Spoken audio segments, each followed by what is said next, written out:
Hello, everybody. And of course, happy Sunday. Oh. I mean, you're not wrong. It does seem to renew every week.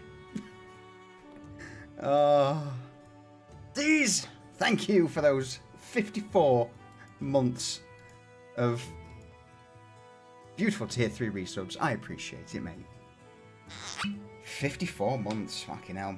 And Lee coming in with the 44 months. Not a going. Why do I keep doing this? Because you fucking love it, sir. You love it.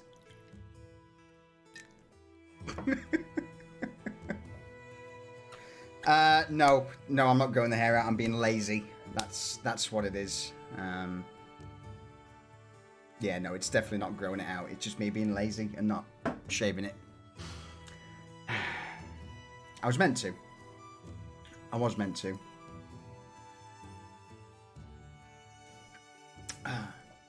Cheers, chat. Cheers. I wonder if Vanya will be drinking tonight for this session. I doubt it.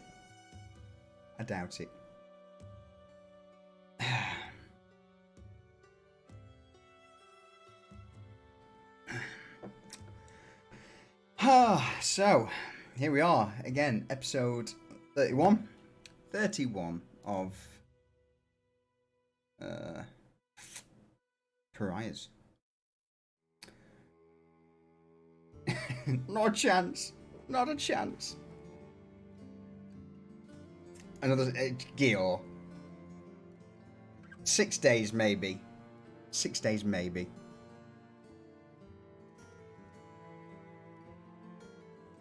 Alright, let's enough with the old chit chat. Bring everyone in. Hello. Hello. How are we? Good morning. Afternoon. Fucking... You're full of shit, Joe. Mm-hmm. What? I was reading chat. Oh.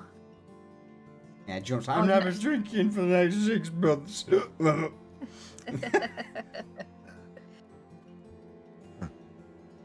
weeks Sometimes- later. Yes. I don't even think it'll be You 2 get it. weeks. So I give myself like 3 times out of the year where I go really hard. Mm-hmm. And last night counted as one of those. Yeah. Yeah. Yeah, how many more of those you got left in the tank for this year? Oh, I hope no more. Get fucked. Oh dear. So, yeah, it's episode 31. It is. Indeed. Cypher, do you want to just get stuck in, help a brother out? Get stuck right in. Aye. Actually, like, there's not a lot to say about last week because a lot of it was exposition, us learning shit, and we don't have time to go over everything that we said. So, Cliff Notes. Cliff Notes will do. Vanya did our best impression of a hue. That's pretty accurate. Actually, too accurate. Yeah, I think even the DM thought he was getting an NPC laid. But no, it turned out she was after a contract. She got away. She promised him his arm back. Yeah. Yeah, his handish arm. His missing appendage. Let's go with that. Yeah, that seems very Vanya-ish. Hmm. Yeah, so we had that to deal with. And then it was little man Desmond and baby blue eyes fucking Garrett making a shield. Mm-hmm. Struggling to make a shield for however long, all day probably. Hours. Hours and hours. Cypher was collecting his collection of faces and dresses or outfits, so he could be fucking the ultimate ninja warrior. And then we got stuck into the planning of what we were gonna do, and we learned lots, and we planned lots. So we have a game plan. We have a game plan, including mirrors, fake mirrors, and lots of sneaky beaking about. Fair. Yeah, that's basically clip notes, because going through everything that we learned and everything yeah. that we planned, Yeah. that's an hour's worth of fucking bullshit. It is. Tis. I think maybe we also learned to be a little bit more kind of like less single focused, maybe think about things a little bit more, because we learned some things. I think last episode about Envara and how maybe we were completely wrong about what her motivations were and who she was working for. Yeah, So, you know, but she was a dick, so fuck that She bitch. was- And a tiefling. she was a dick and an edgy tiefling, so she had to die no matter what, but yeah. Okay. I mean, That's 2 on my bingo. Go fuck yourself list. yeah. Edgy tiefling and an arsehole. Yeah.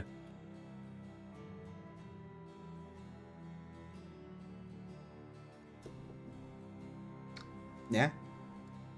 So yeah, Mm-hmm. So, how late were we planning? Like, how late in the day was it when we were done kind of planning last session?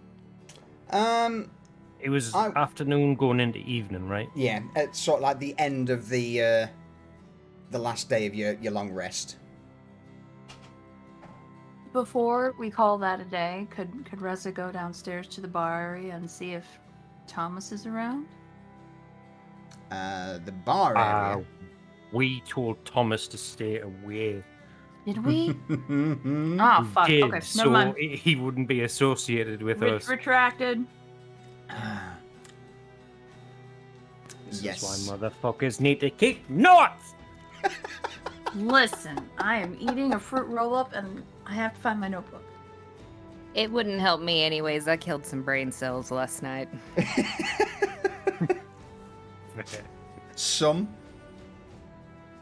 A lot. Alright.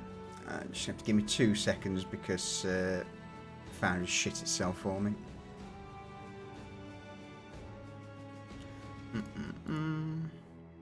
Yeah, anything else anyone wishes to bring forth while I load Foundry back up?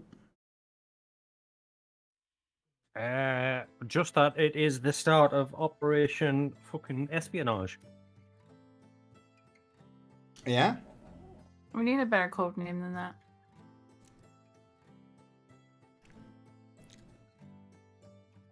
Operation Lollipop.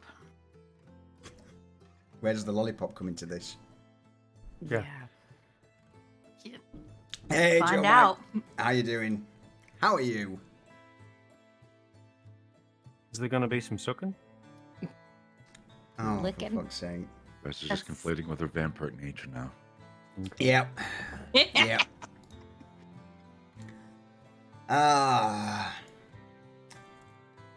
Alright. Joe, you're doing well. You just rage quit off Valorant. I Fair. can understand. Yeah, I think that's fair. I can't play games like that anymore. Valorant, Counter-Strike, anything like that. Just Destiny, PvP, just I rage. Alright, I think I'm back in. There we go. You sure? You appear to be. I am. Okay. So, in that case then, if there is nothing further to bring to my attention, we'll dive straight in, shall we? We shall. We shall. What time of day did we say it was? Going into early evening. Going into early evening at the Baron's Folly. So, night time. Yeah. Something you wish to do, Cypher? The sound of the Baron's Folly now roaring into life as the various punters, munters, and drunkards are all gathered round. Francis keeps moving out of the kitchen to the bar area, delivering plates for Lyella to take to various tables. Julian behind the bar, as per the norm, is almost rushed off his feet, popping corks off of old dusty bottles into tankards and handing them out. Cypher's gonna practice walking through a crowd because he has noticed it's harder to move around when you can only see half your shit and you have no peripheral vision. So, there's gonna be a lot of bumping into people.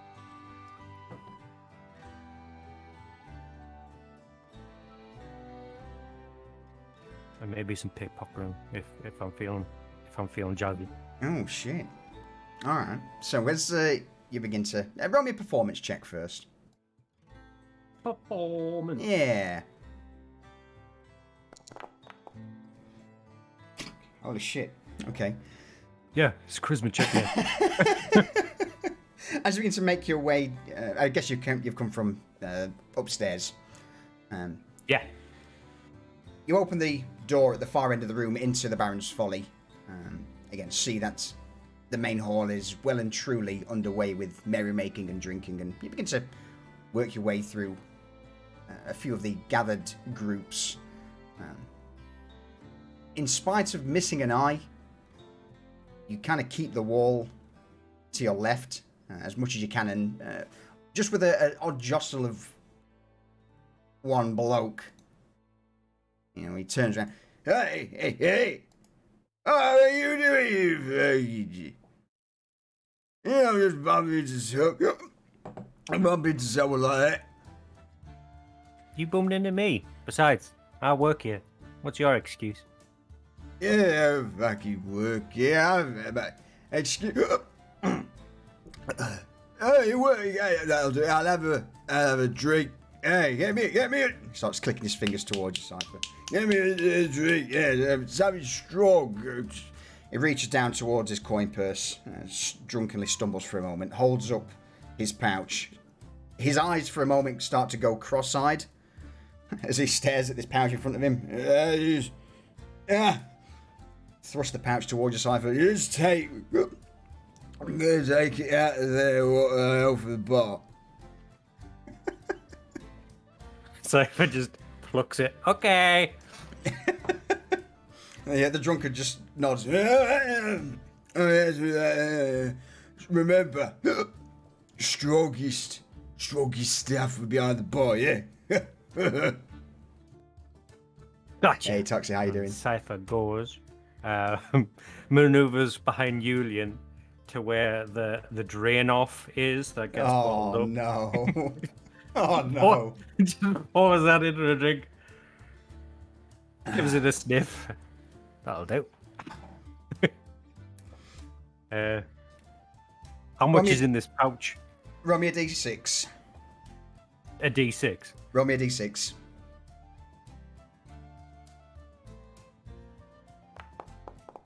Four silver coins are in his pouch, along with probably around about, I would say, 20 to 30 copper coins. I'll just take one silver. All right. And I'll bring me. There you go, mate. Points Don't of forget fingers. your change. Who the fuck are you? You drink, What do mate. you want? Yeah, you drop your pouch. The drunken man just looks again down towards her. Oh, yours are good than you. Cheers, mate. So is that for me?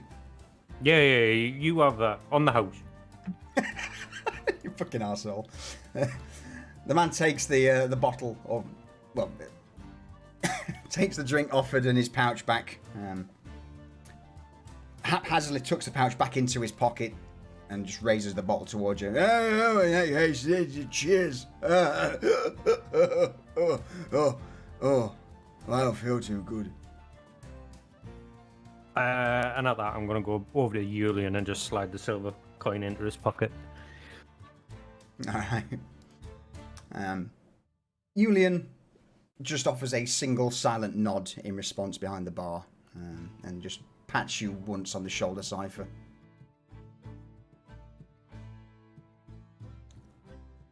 So yeah, I'm just going to continue people watching now. Alright, roll me a quick perception check, please. And while you're doing that, Tareem! Hello! It's been a while. How are you, my dude? Also, Toximunk, thank you. Welcome in. We're all doing well. 11. Okay.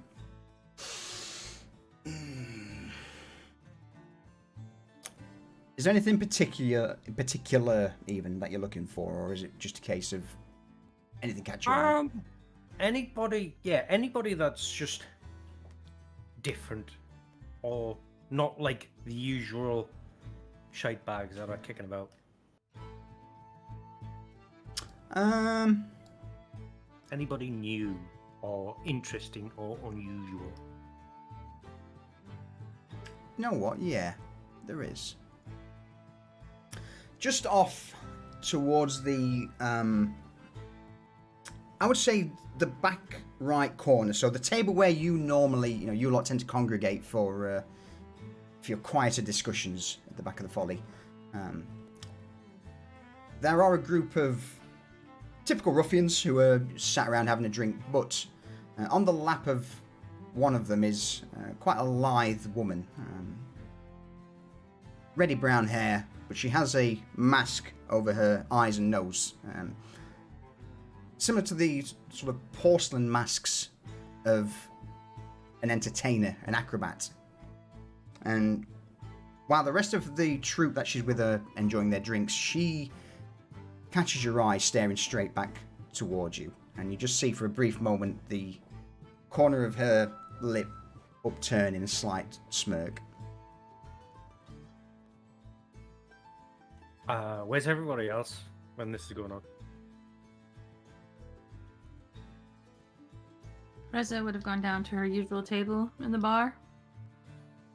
Just chilling, watching the crowd.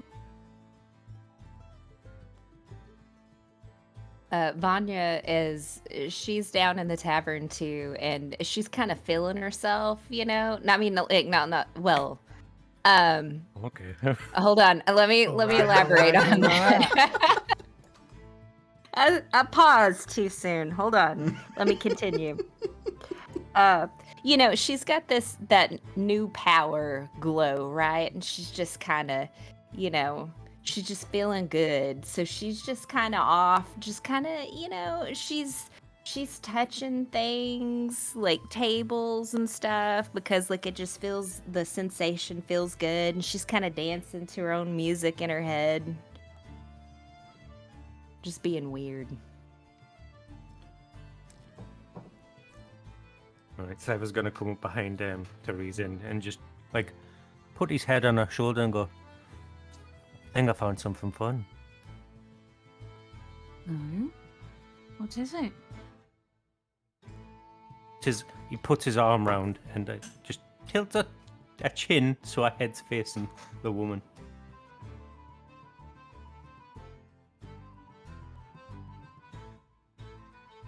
That's something you don't see every day in the Baron's Folly.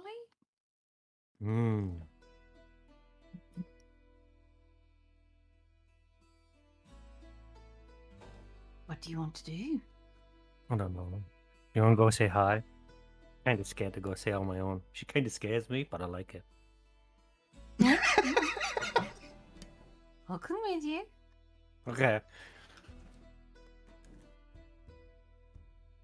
As you both begin to make your way through the crowded tavern, For a brief moment, a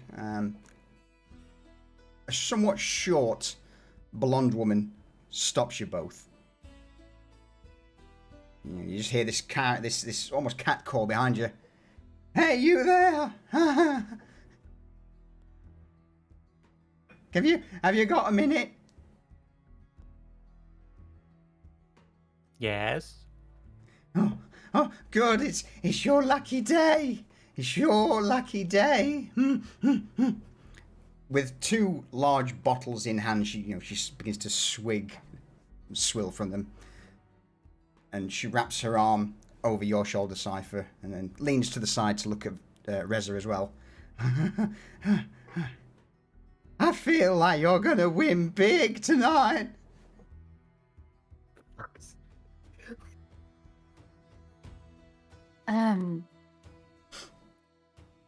Look at you two. Yeah. Oh, you make a good couple. Ma'am, I think you might have had a little too much here. Let me help you to the door.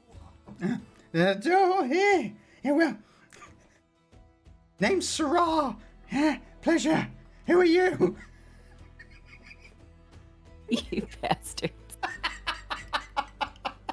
I work here, and, Sarah, I'm cutting you off. Now, come along. And she takes her by the shoulders very firmly and turns her around towards the door and begins to march her out.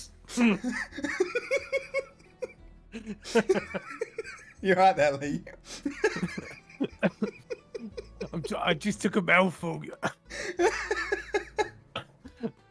I nearly died. Jump. I don't know what. You seem somewhat offended, or No, I just want to say, we might need to do some training to our servers to be able to realize whenever somebody has been overserved, so that you don't have to kick them out. We can make that part of the training plan. Yeah. Okay. Yeah. Is it twist a nerve there? That. No, not at all. No. And the tavern just see Reza with her hands on the shoulders of this rather inebriated blonde woman, just march her towards the door, where shortly after Falco takes one look at her, shakes his head, and helps her outside. So, Reza, I guess you would turn and return back to Cypher. Yeah, she'll give Falco a wink first and then go back to Cypher.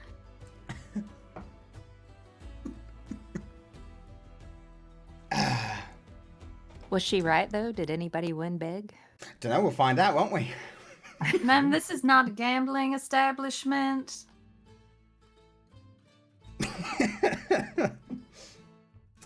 Sorry, do continue.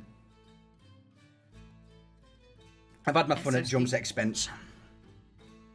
Reza will head back to Cypher and let him lead her over to this mysterious woman. And I'll lead to the table, and we'll completely ignore the guys, even the one that she's draped on. Mm-hmm. Just be like, hello. You can't really see the woman's eyes beneath this porcelain mask she wears, but she slowly dips her head in greeting towards you all. And... well, hello to you two. You're a new face in here. That I am. And, Friends of yours? Any gestures to the group? At this point, the group's now starting to turn and look at Cypher and Vanya. Cypher and Reza. The man who she's draped over seems to be somewhat of an older gentleman. Various scars crisscross his face, and beneath the cloak wrapped around his shoulder, there is a rather battered breastplate. Casts a quick glance up and down. Aye. Fuck you, that one. Are you serving here? If not, fuck off, would ya? Trying to have a drink in good company here. I'm sorry, I wasn't talking to you.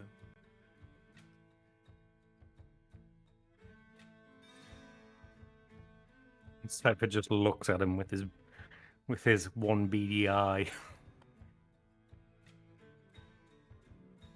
Oh. Reza, Come on, Reza. just want to say for Reza is standing like next to and slightly behind Cypher in a very nonchalant way, but she is keeping a very close eye on this entire group. So there's roughly 4 of them, 5 including the somewhat scantily clad woman. The other 3 can only be really described as your typical lower streets gang members, ruffians. Obviously unarmed due to the Follies Door policy, yeah. door policy. But yeah, they you see 2 of them at the far end begin to tense up slightly. The lead of this group just glances once over Cypher, notices the missing guy, and then towards Reza. Well, no need for that sort of hostile disposition. We're just here to spend some coin and have a fucking drink now, eh? So why don't you two? In fact, why don't you, little boy, fuck off and that's behind you can join us though. Drinks are on me, sweetheart.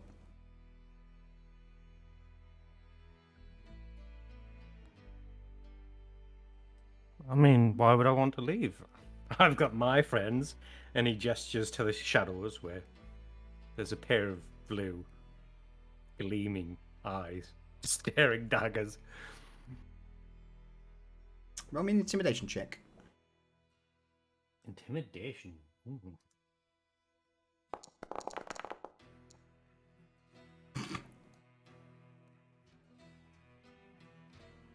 He casts his eyes and sees and All right.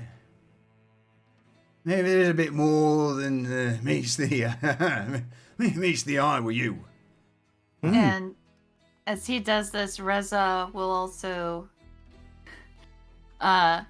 she'll subtly like take her fangs and pierce her lower lip and let blood start dribbling from both corners of her mouth with like a half smile.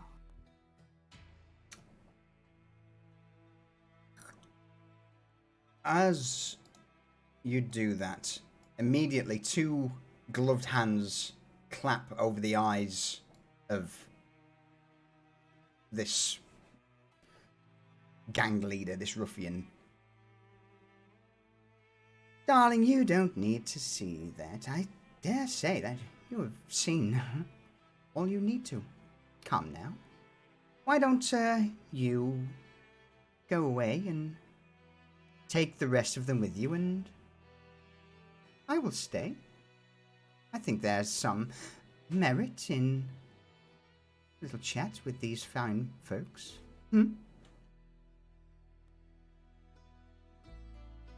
Cypher, roll me an Arcana check. Arcana. 10. For a brief moment, while uttered quietly, you do detect a slight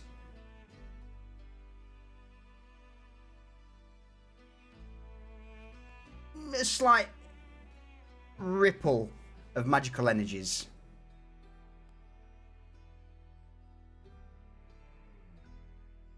With a Cypher's brief grinning now. With a brief nod. As soon as he feels it. With a brief nod, the larger man just nods. Aye. I think it's about time we left.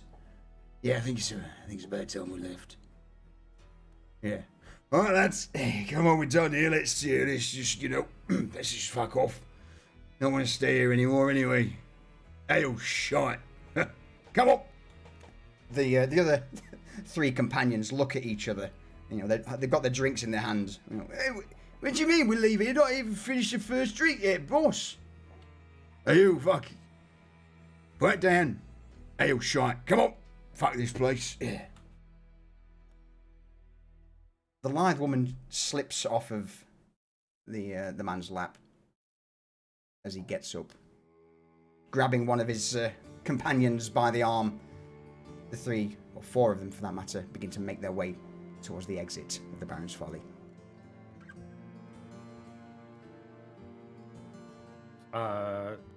I gesture for Garrett to come join us, and I sit down at the table in front of her. Garrett melts out of the shadows and takes a seat. What's Desmond doing through all this? Well, Desmond will just be dashing. Not really dashing, but just going around the folly, trying to avoid going through the kitchen while it's actual business hours, because, you know, just messing things up for Francis would be undesirable. Sure, Francis would be happy to put you to work. Yeah, probably.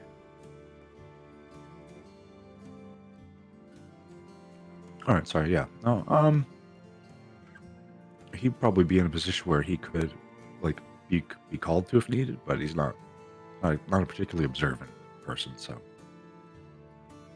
he'll just be over near the bar while this is going on. I would say if you're stood near the bar, the main thing currently getting your attention is a somewhat unhinged Vanya who's currently stood on the central central table of the Folly, dancing away. A couple of the punters have all made a semicircle around her, clapping and cheering as she's singing and dancing. In fact, you know what, Vanya, roll me a performance check, just quickly. Oh, you know, this is going to be the best thing that you guys have seen all day.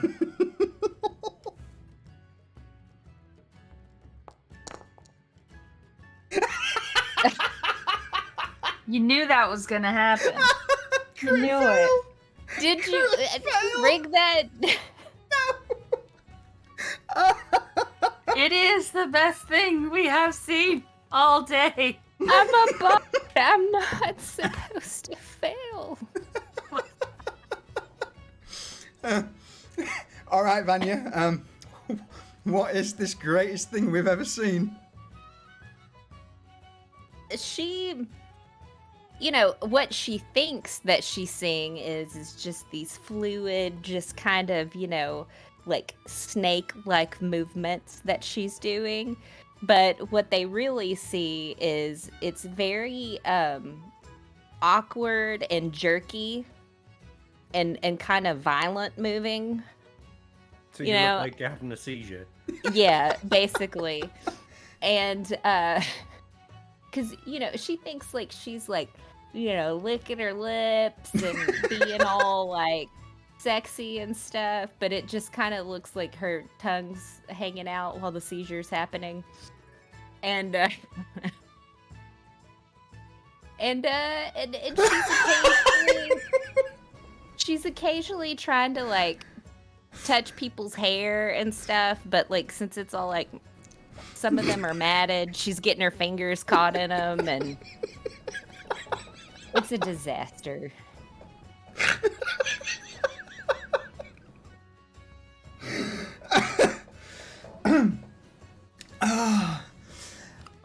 And to answer your question, I'm going to be watching that mess, making sure it doesn't escalate. It's a good job you are, because it What would does. that escalate into? Sorry. As a random kick is somehow thrown out by Vanya, a tankard goes flying, hitting a young woman in the face. She's covered in ale, drops to the ground. Immediately, her other half turns around, you know, starts looking for where this thrown tankard comes from. Oi! What the fuck are you doing? Is that you? Oh, that was me. What are you talking about? And all of a sudden, just off to the side of where Vanya's been entertaining people, a brawl begins to break out. One punch is thrown. Another. And at that point, what turned into a few fisticuffs between two punters turns into a full bar brawl between, I would say, about 20 people. You got women grabbing hold of other guys, smashing their head into the table. A couple of the men have jumped now on tables and using chairs as makeshift battering rams. This fight breaks out pretty quickly, within 10 seconds.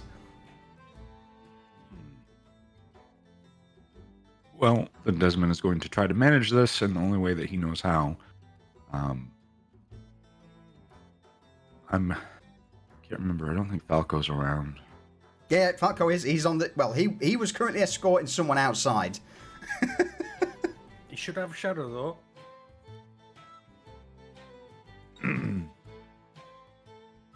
All right. So Desmond's not going to get his mace out or anything, but he's going to... has his shield and he's going to walk over towards this. He's going to say, all right, that's enough. Take it outside. Fuck off, little boy! Get here! You can't tell us what to do. Work. Whoever says that, I'm going to hit as hard as I can. Roll me a... let's go with a athletics check. Okay. It's not just one guy. As the man shouts out, he lunges towards you, followed by two companions who you get the impression they're about to grab you and at least try and throw you out of the door. 16 against. Bear with me. Let's make this fair.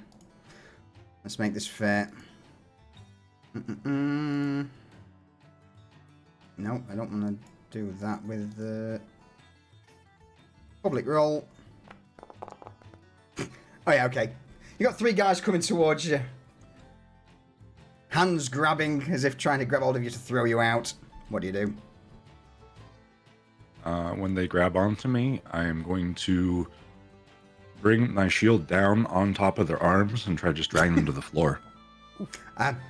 It works easily. These are drunken bums of the folly. I will give you free reign on what you do with them.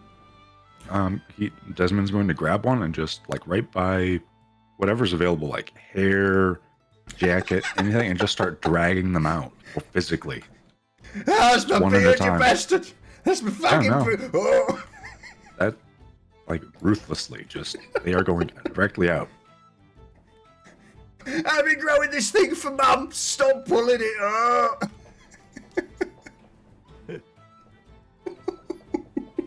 Garrett leans back in his chair, looks, puts two fingers to his mouth and whistles a real loud, shrill whistle, and gets the attention of Errol. And I just look towards the fight. Errol understands what I'm indicating. Yeah. You see, just behind you, Desmond, the large form of Errol step behind, and he grabs the last remaining guy by the scruff of his neck and just begins to drag him across the floor behind you. The silent, intense gaze of this mountain of a man, along with the, short stature of yourself, would certainly be a sight to behold. A lot of the folly just see these two characters walking out. Go on. So, just dragging these people out, tossing them in the street, and just going back in. And as long as they don't try to come back in, they're on their own for the night. That's it. Just trying to mitigate the number of people who are... if people stop fighting, I'm going to stop trying to eject people. But if they do not stop, then I'm going to keep going. Roll me a d6, Desmond. I'd like to think this whole time Vanya's oblivious to the fact she started a bar fight. Oh yeah, she's still dancing and she's singing too, but her singing is like 1d6. So you go, is very shrill, so it just only escalates things /R1d6. because it sounds like someone's screaming. Yeah. /R. Yeah, 1d6. There we go. Errol ejects a few others from the brawl, and Desmond, you personally handle another 6. Do you want to put any description on that, or do you just want to say that everyone sees Desmond just grab, Go on, over to you. So obviously he's dragged the first few out, and a couple more. He just essentially he's got a very low center of gravity, so he just starts pushing people and just manhandling them out the door. One person that is maybe bloody or looks like he might have been knocked down during the fight and can't quite stand himself. He's just gonna pick up over his head like military press, just on his shoulders, carry him out and toss him in the. He's just tossing everybody in the gutter, basically. Just that's it. Not trying to hurt anybody. Doesn't want to put any blood on the floor or anything. Just wants to make sure that nothing else goes wrong here. Each time the door opens and you eject more people, Falco, who's currently stood outside, just watches, people fly out, nods. A few moments later, more are ejected. And as he stood on the outer door near the shelf, he's still got this young blonde woman trying to sell him something or hanging on, muttering or yabbering on in regards to how lucky he is. And he just looks at you, Desmond. Hello. Hey, hello. Hey, trouble?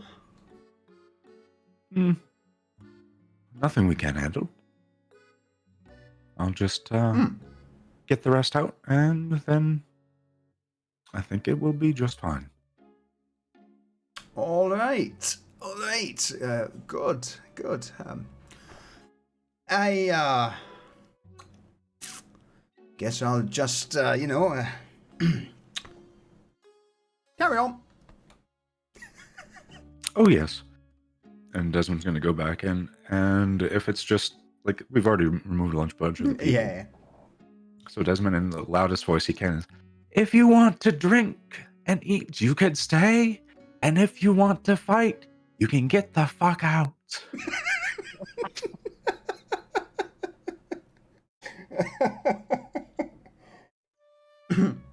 Yeah, the tavern. Sorry, go on. I was just saying that was perfect. The tavern falls silent for a moment, all looking towards the small statue of Desmond by the main door, and slowly a wave of nods go across the gathered crowd. All right. Yeah, no more fighting. One guy who's currently nursing a few missing teeth just nods, looks to the guy who hit him. Hey, you want a drink? Next ones will be. If you can find me other teeth, that is. Shortly before you know it, the furor has calmed down. And if Vanya is still like situated at this one table where she's having her spasm, Desmond's just gonna sweep whatever's on the table away so that she doesn't have a chance to create another riot.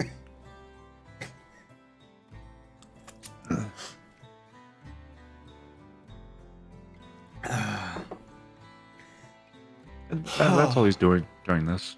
He's just going to be doing crowd control and mitigating chaos. Calming the chaos of Vanya. Pretty much. Just make sure there's a good safe splash zone. Sure.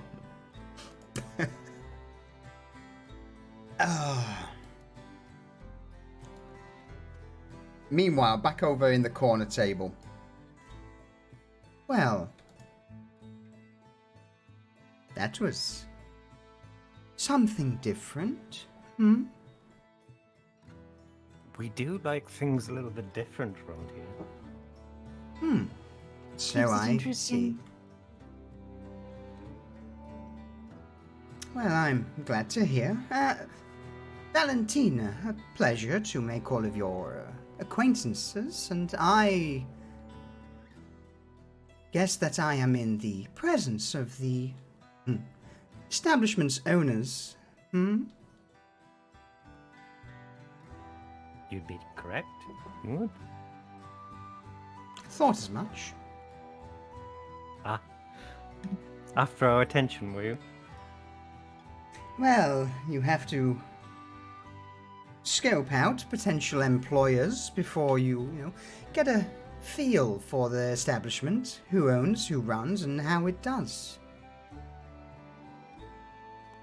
Cypher turns to Garrett. I like her. I knew you would. So you're looking for work? Well, before that, I would like to know your names, if you would be oh so generous. I'm Cypher. And this is... And he'll gesture to the other two. Garrett. Teresa. Well, Garrett, Cypher, Teresa, a pleasure. I would like to say I am somewhat known as an entertainer, a dancer of renown. Very much different to whatever that is over there. And she motions a gloved hand in the direction of Vanya. We're still trying to figure that one out.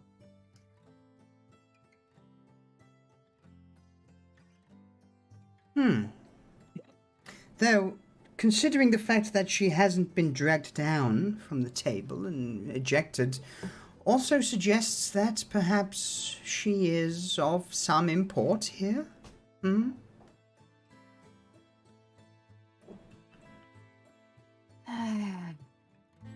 She's smart too. Mm-hmm. She's one of our number. And, what of the little tyrant? Could say the same. Little tyrants. I like that. I'm so very proud of him right now. Valentina nods her masked head slowly in response. Well, I have been aware that you were looking for entertainers over the last couple of weeks, and well, let's just say that I was offered free drinks by a few fellows I found on the way here, and I thought I would let them oblige me. There's something different about this place, is there not? It's not like all the other shitholes.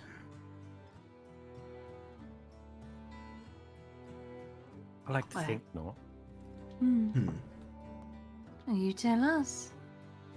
We don't really frequent other shitholes. Oh, there are magics here, used often. It's a telltale sign for someone who knows how and where to look. Ah, so I wasn't mistaken before. What did you do? Oh, it's just a little subtle command. Whisper something in their ear and they will follow it.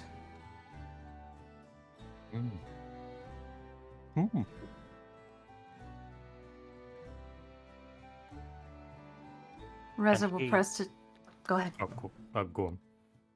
Reza will just wave a hand across her chin using prestidigitation, and the blood goes away.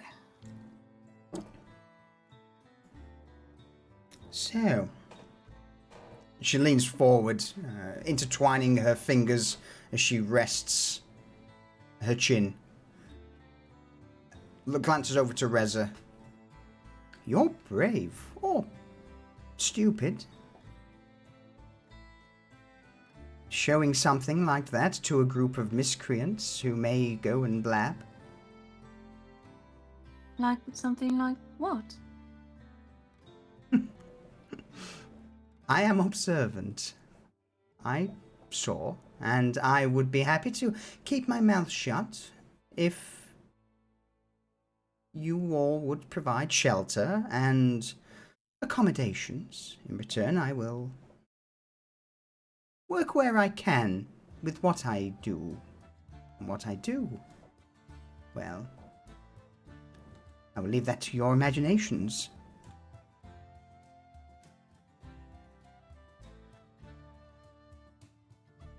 What do you think, Garrett?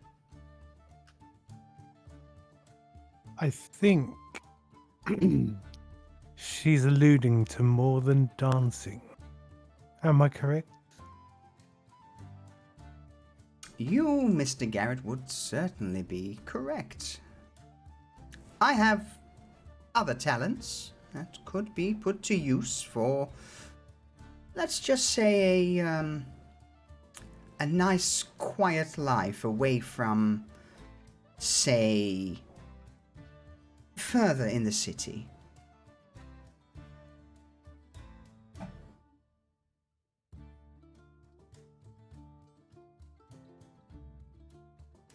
Run-ins with the powers that be by any chance?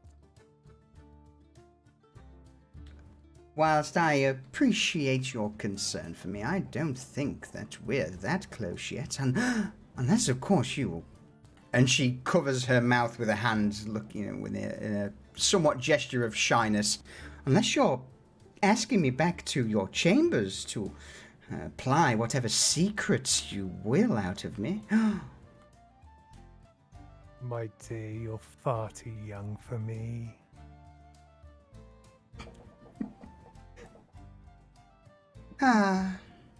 Worth a try at least. And, what about you? She turns her eyes over to Teresa. What is the read Reza is getting from her? Like, is she screaming? Roll me an Wealthy insight check. person trying. Roll me an Okay. insight check first, and then ask me your questions.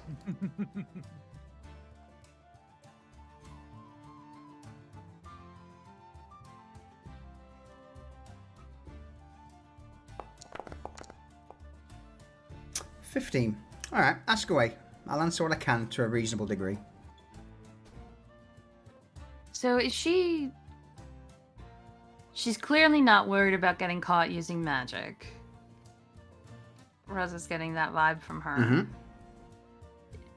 Is she like giving off this air of like someone from one of the much wealthier districts who needs to slum it for a little bit until like trouble blows over, or is she getting vampire vibe from her? Definitely not that. No, definitely not vampire vibe. It seems to be the vibe is more of yes, there is some trouble she is escaping from.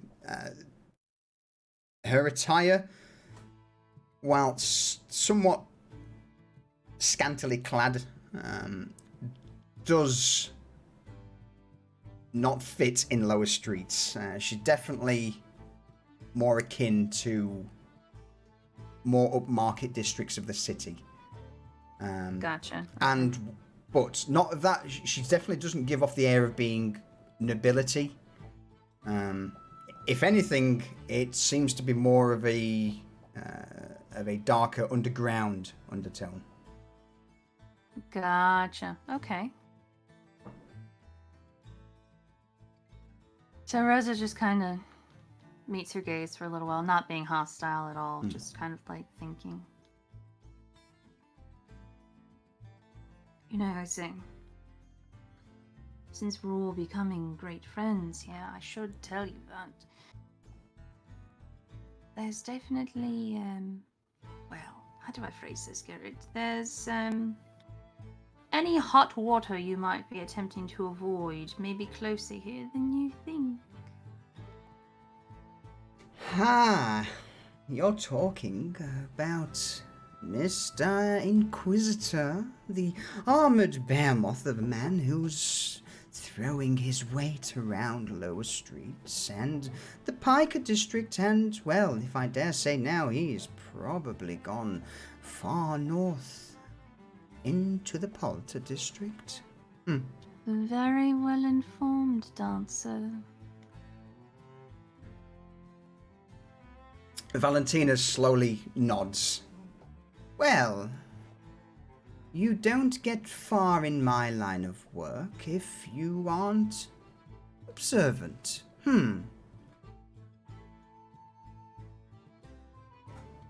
What is your line of work other than dancing? Bear with me. In fact, I'm going to, rather than type it, Reflex, thank you for the follow. If you give us just a couple of minutes, we are about to go on a quick break, and I will explain it all after. But we're just going to get through this little bit first. Thank you for the follow. So, Valentina smirks at Cypher's question. Well, what do you think?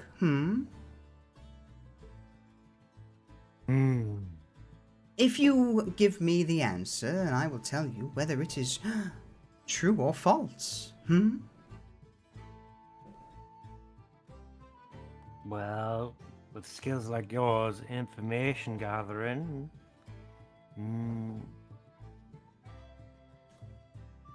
I can smell violence on you too. Violence? Little old me, darling, no. It's far too much. But, and she leans forward, plucks out a feather from her hair, and hands it towards you, Cypher. I'll gingerly touch it. They do look like normal feathers, the only difference being that where the typical stalk would be of the central part of the feather is actually a steel needle.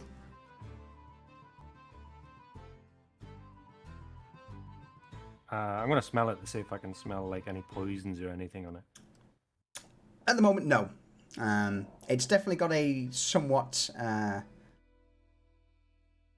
metallic essence to it.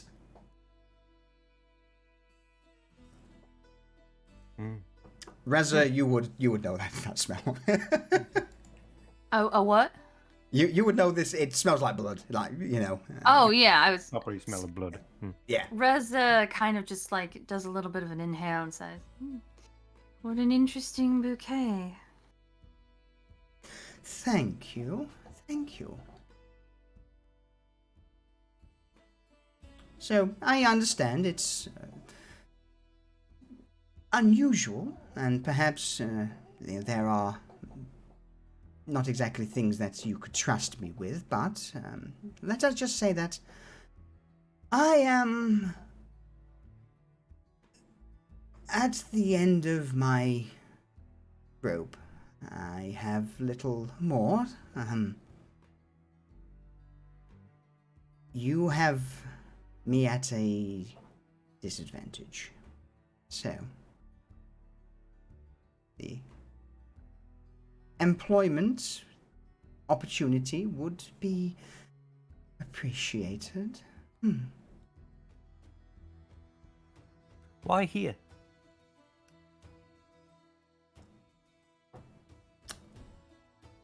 Roll me a persuasion check.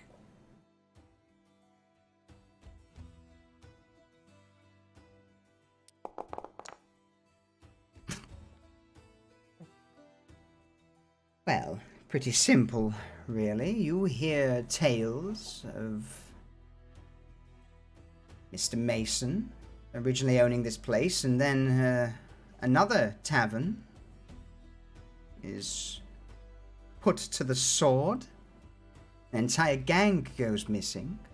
And then all of a sudden you start popping up in some of the darker places of information. There's something different, something unusual. But at the same time, I see that you're trying to keep low-key. Exactly the sort of persona that I require. And again, if someone wishes to lay low, then you visit an expert in such matters. Though, granted, not as low as I would like. There are still things, rumors circling round in some of the dark corners of the city. Hence how I managed to find you.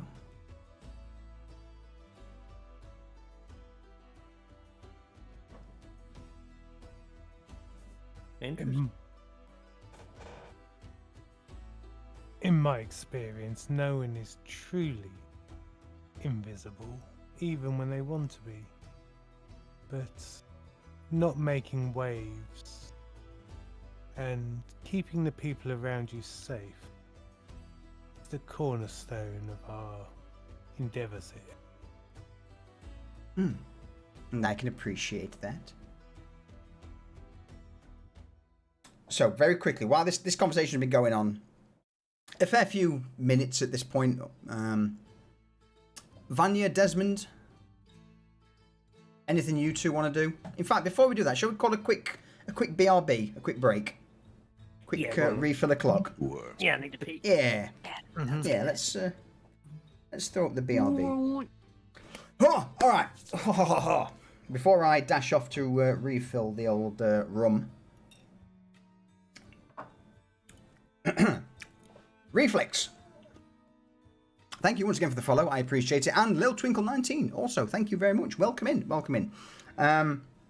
Reflex, if you are still in chat, the portraits were made. So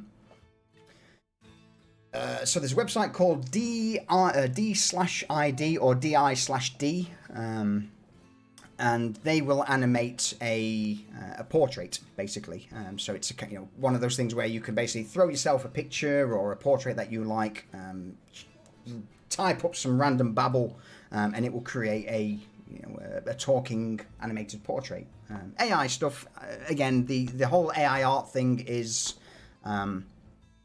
very divisive. Not something I really want to get too much into, considering I also work in art stuff. But anyway, long story short, DID uses AI.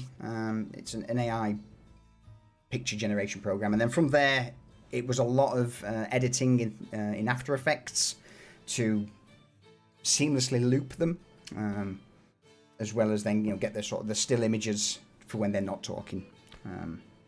So yeah, it's a little bit of work's gone into it all. Let's put it that way. But no, I appreciate it. Absolutely, yeah. The everything is custom made. Yes, a lot of work's gone into the overlay. A lot of work. But I am a sucker for. I like to make things as immersive as possible, both for the players and for everyone watching. Just something a little different. But no, thank you very much. I appreciate the kind words. But what I am going to do is quickly run off, get myself a fresh glass of ice to wash down the rum with. So I will be right back. Let's tune the music up just a tad. Won't be a second.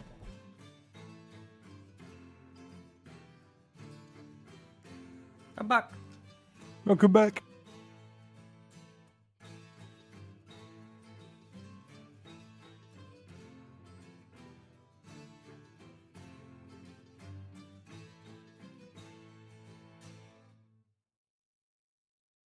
I guess Solution finished explaining his genius, did he? Yeah, he literally just stepped away when you said you're back. Hello. I put the kettle on. It's a good show.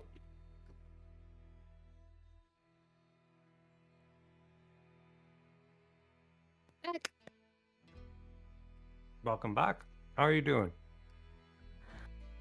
Uh, good. We got some water and some tortilla chips so that I could munch on those and not be nauseous. Nice. Pocket chips. Some tortilla chips. Oh, they're going to be good. If I had crackers, I probably would have gotten that instead. What kind of flavor? What flavor are they? Just like plain tortilla chips, or? Oh, just plain. I can't do any seasoning right now. That rough, are we? I went a little too hard. Went a little too hard. Rougher than a badger's ass. The older you get, the longer it takes to recover.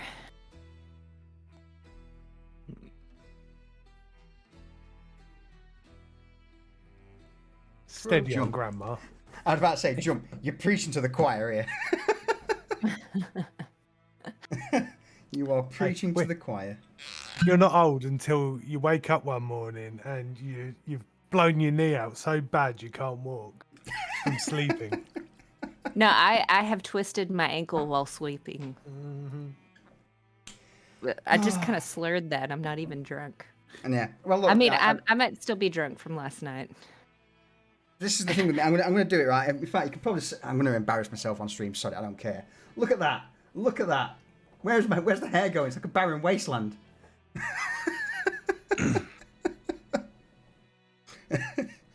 Poor bastard. Ventilation. See, I've got the opposite problem to that. I've got too much hair, but it's all going grey. Oh, the joys of getting older. All right. Checking on kettle. Not to worry. We'll give it a few moments for you to finish that off. Oh dear. But yeah, Reflex. If you've got any other questions in regards to what was used or anything, by all means throw it in chat. I'm more than happy to help out where I can. Ugh. Bow down to my creative genius. I mean, come on. You know what I'm like. I'm like, no. I'm my own worst critic when it comes to these things.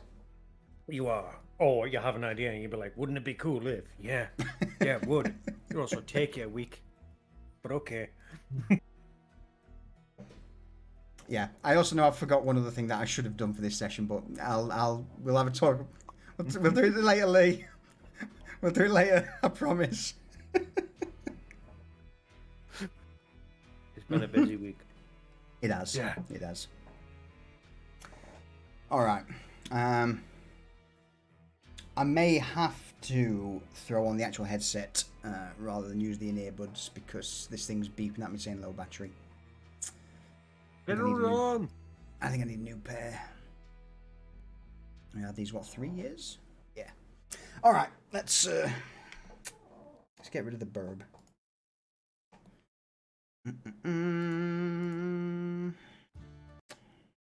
Oops. Wrong button. All right. Let's get back into it. So, with Valentina now leaning back on the stool, she crosses her legs and looks around the group gathered. I hope that provides enough answers to your questions.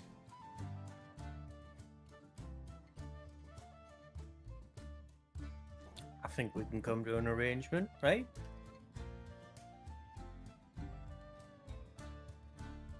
There could be a deal to be made. We can't What? house her in the bunkhouse, though, right? No. Don't think that would be appropriate somehow. But what do you wish from us? A roof over my head, enough coin to feed and clothe myself, and perhaps the option for other extracurricular activities to make a bit more coin. If you catch my drift. That's something we can certainly talk about more in private. Of course. But as Hence- for the day to day, I am more than capable of extracting coin from people. Both men and women alike. In fact, a little test. If you'd be interested. Garrett just gestures with his hand to go ahead. Pull whatever that thing is over there off the table. Allow me to take her place and I will bring in some coin. Reza immediately gets up and goes over to the table.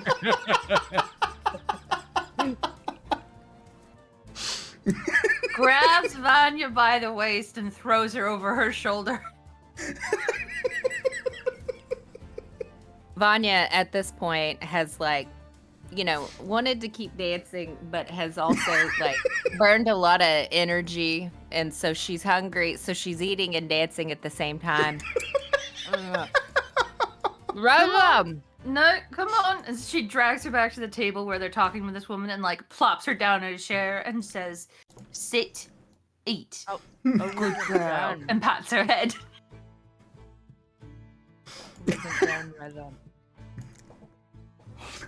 Oh. Okay, I guess I can finish this and then I'll get back up there. No. No. There's something very exciting, Vanya. An audition. Oh, we haven't had an audition in a while. Yeah, so you Oh, can we need sit some- here quietly and watch the audition. Yeah, we need some new talent. We gotta, you know, maybe bring in some fresh talent so we can get some Vanya. new yeah. And Reza gestures to the Valentina. Valentina reaches over the table towards Vanya, rests a hand on her cheek, strokes it, and just, shh. I've got this. You take a break, darling. You take a break. Okay.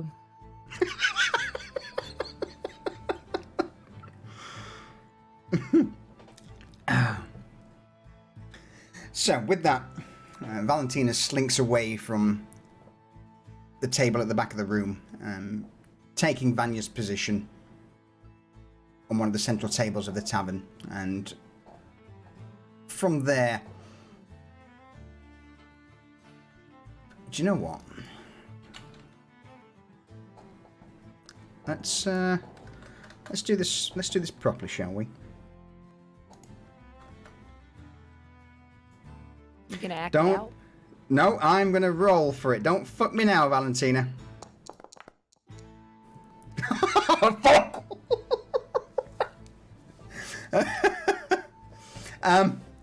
Whilst it's somewhat the performance that she begins to enact on the central table is definitely something that's not been seen in lower streets before, and whilst still somewhat entertaining, the vast majority of the punters are more intrigued with just how almost high class and different it is. They're not exactly entertained with the dance and performance that she enacts, but it's new, unusual. Regardless, still infinitely better than what Vanya brought this evening. Vanya's at the table, still snacking.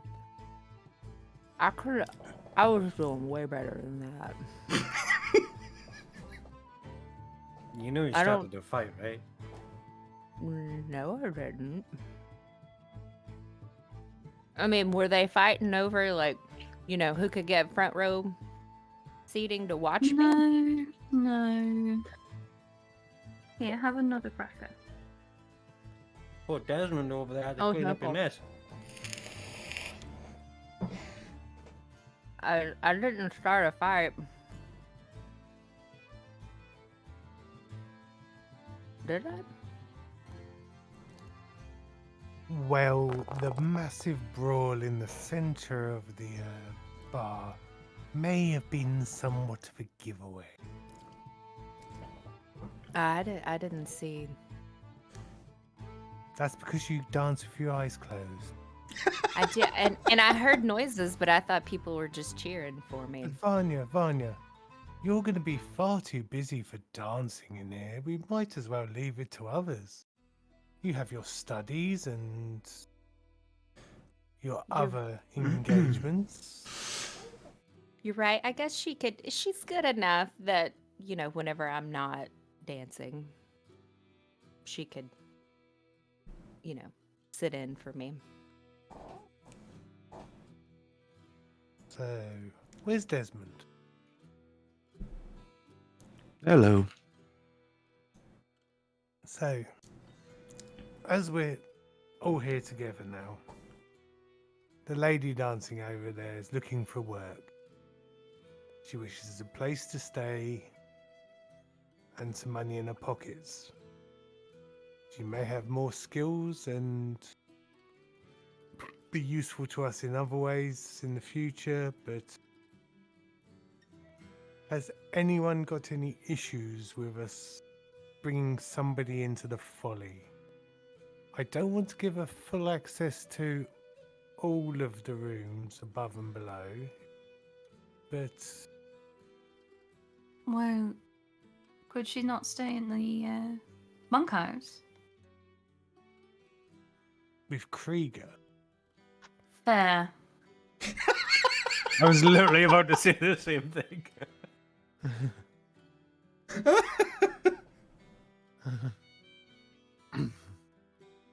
We have a small room upstairs here. The upstairs rooms in the folly that require locking have got substantial locks, haven't they, Reza? I get the feeling, Garrett, that this particular lady would not give a shit about my locks if she were inclined to get into my room. It's not so much the locks being a deterrent. It's more the fact if the locks have been bypassed, the social contract has there been broken. Fair. I'll do whatever you suggest, Garrett, but I can't help but feel that... What's the right way to phrase this? She's dangerous. Extremely so. Her situation is dangerous, and I can't help but feel that we're being used. Because we are. Oh, yes. Everyone has used this. And we're okay with that? We like that? I mean, Asman used us, and we got a bar. The society used us, and we've got what we've got from the society.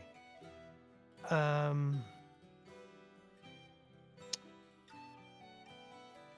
long as we're getting something out of it. Exactly. What do we get out of this, besides potentially increased revenue if people like what she does? Contacts. She's alluded to information from other parts of the city about us, and we've been very careful to keep not so much our identities, our activities, as secret as possible. And she has sought us out. That alone has piqued my interest.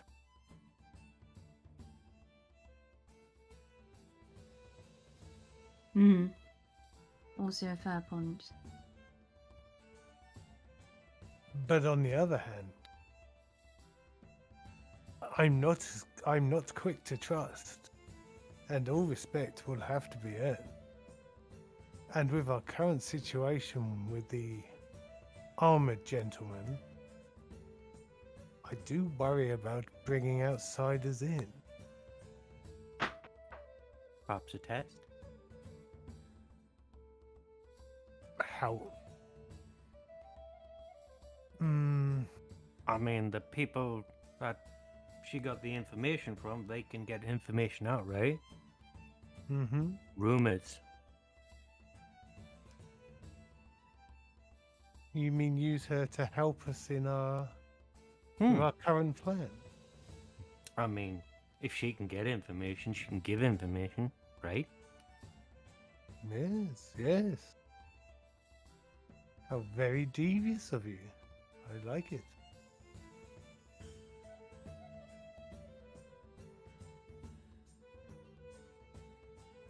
So, I think we all have a say in this matter because no one person is more important than the other here.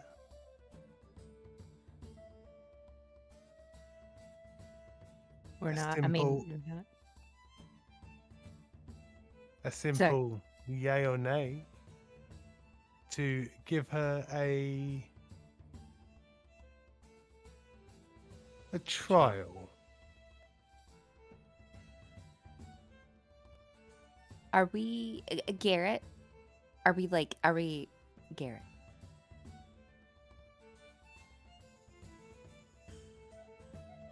Garrett. Is there a question coming? Yes, yes. I was just waiting for you to acknowledge me. Just wanted to make sure I had your full attention because sometimes I feel like you ignore me, Garrett. Is there criteria that we are grading her on that I need to be looking out for when with this trial run? Like, do we have a checklist? Like a daily checklist? How I can about we follow just her leave around? it? If you see a cause for concern, you can bring it to my attention. What would be a cause for concern? Well, that would be up to yourself. What would concern Vanya? The way that she organizes her closet? Possibly. If it's not, What reason would you have color-coded. to be going in her room when you would not want someone going and messing with your thing?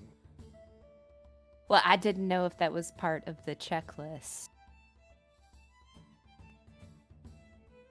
Does she keep a tidy room? Does she, does she make her bed? Does she clean up after herself? I feel she a like messy she'd be eater? very meticulous. I wonder, Vanya. She calls herself Valentina, which I think is obviously a stage name of some kind, but Mhm. she openly admitted to being a user of magic.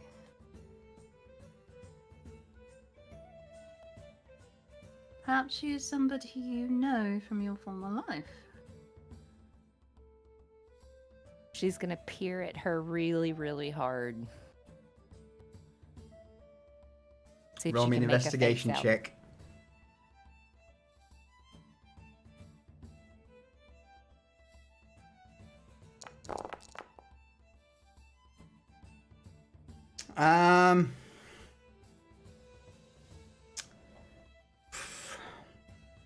Nothing springs to mind.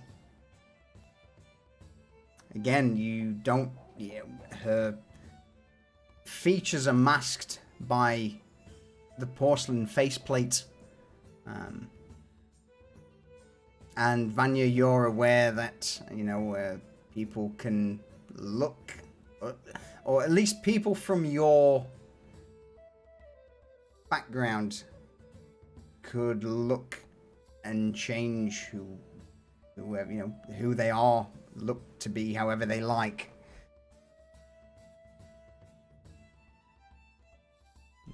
She doesn't.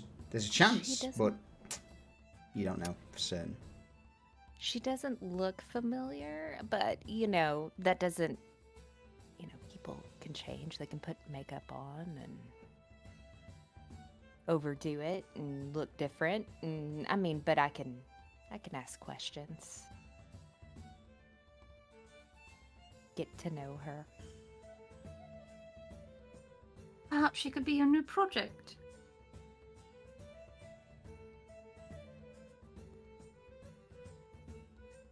But I'm a new additional one. I won't. I'm still working on you. Fuck's sake. Reza just gives her this if looks could kill look. And then turns back to the table and watching Valentina do whatever she's doing. You would notice at this point, more likely this is Valentina not having proficiency in performance when she should have done. But having very quickly noticed that this somewhat exotic high-class dance wasn't really wooing the punters, she has changed into something a little different. And at this point, I would say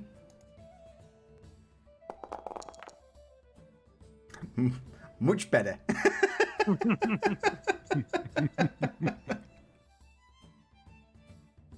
She seems to have quite the crowd gathered around her, and at each time she reaches out towards one of the punters, a single copper coin or a handful are outstretched and offered to her. And you all now notice, having looked at her, that there is quite a large pile of coin building up on the centre of the table that she's dancing around.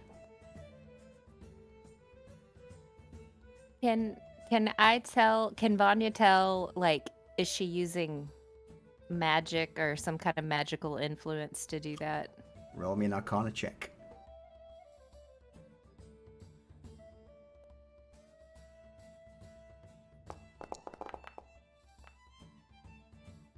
She is, yes.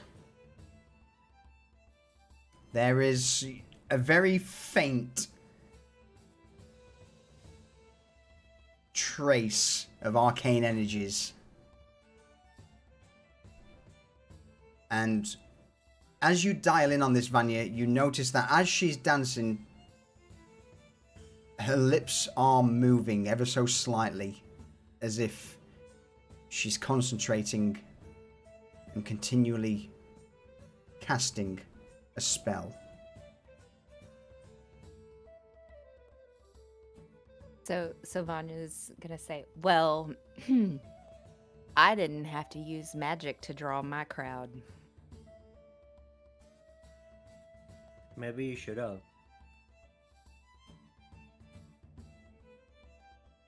Plus one more magic user doing shit to gather attention. It's fine. It is very subtle. It's not like she's openly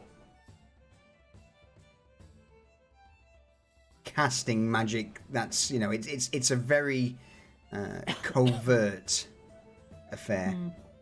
At least she's more subtle than you, Vanya. Well, I just thought we had rules of not using it in front of people. But are you saying that if I was a little bit more subtle? Can you be? I don't know. I haven't tried. As long as we don't have explosions of butterflies and rainbows. What makes me happy, though? I'll think on it.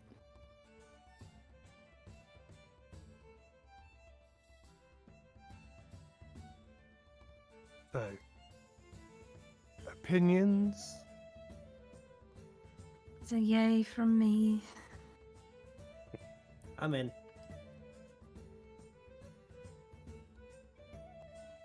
Are we opinions on me being subtle, or I believe it was with whether or not we give this lady a shot at what she's doing here. And Oh, I say we should make use of it while we have the opportunity. She might even give Uh, you lessons, Vanya. Vanya's gonna ignore that, and she's gonna. Garrett, what percentage are you taking off of her? We haven't discussed pricing yet.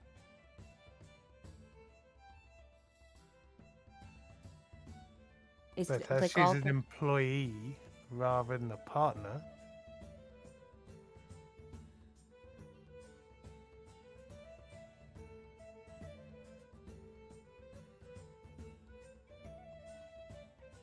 Standard wage plus any tips she makes.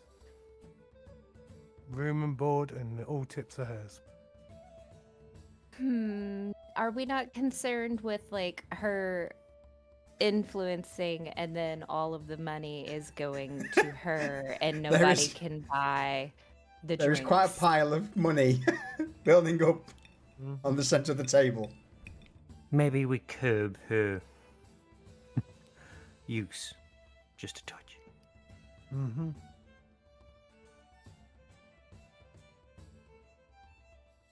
Maybe a percentage.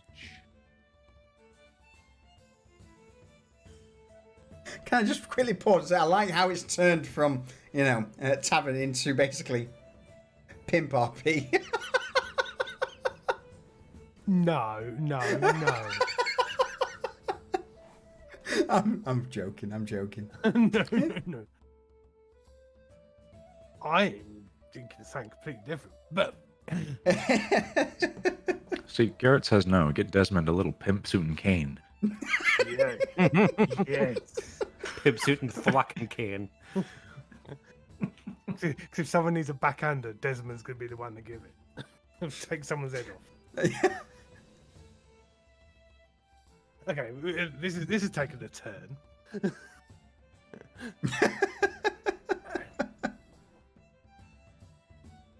So, Vanya, yes or no? Yeah, I agree on the percentage. No, whether we give her a job or not. Oh, I mean, well, yeah, of course. Look at that money on the table over there. I think it's, it's only going to help us, and maybe we can put that money to use to buy another tavern, right?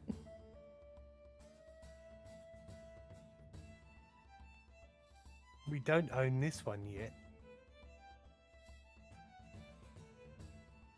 I'm just always thinking big picture, grow as fast as you can. You're gonna turn us into Starbucks. Ooh, and we could name our next one, like if we're serving coffee, the Grind.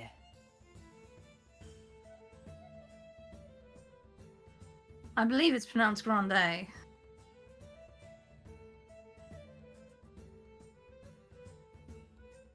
With all of our personal issues, the last thing we want is to attract attention by being property magnates. Let's grow slowly and keep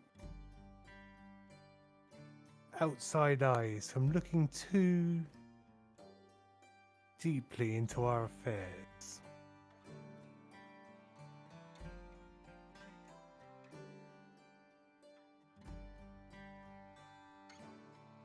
Slow growth, I got it.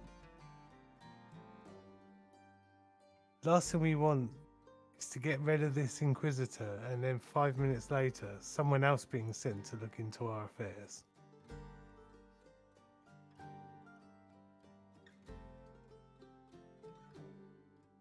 Okay, so here's my thoughts on the Valentina situation. We'll let her have a trial job here. We will supply room, food, and no wage, but she will have a guaranteed slot to dance in the folly daily. To start with, we will take a 50-50 cut of anything she makes. And then as trust is grown and she's proved herself not to be a threat to us, we can renegotiate. Maybe take a smaller cut. But that's time in the future. I'm not willing to put her into the bunkhouse because with the guards and, well, a specific guard in particular, we'll either end up with a dead guard or a very upset Daza. I think probably the former. If those feathers are anything to go by. Hmm. So we give her a room here. But if we give her a room here, any talks of our other businesses will be done downstairs. Agreed. Because I mean, Desmond done got the bar sorted out anyway. It's looking good, right, Des? Oh, yes, it's coming on. I've also set up some rooms for myself down there. I haven't fully moved into them yet, though. I will keep my room upstairs for appearance sake, but I'll move the vast majority of my belongings down. Maybe more of a workshop down there. Do you think that I should move my dresses down there? Are they not safe? Looking at what she's wearing, I wouldn't worry about your dresses, Vanya. Yeah, my dresses cover my bits. I'm thinking about the more sensitive things in my room. Like certain paperwork and documents. Also, we make it that the sellers are out of bounds to her. Agreed.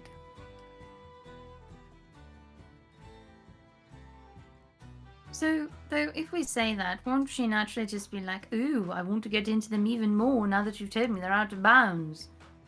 I know I want would. to. Yeah.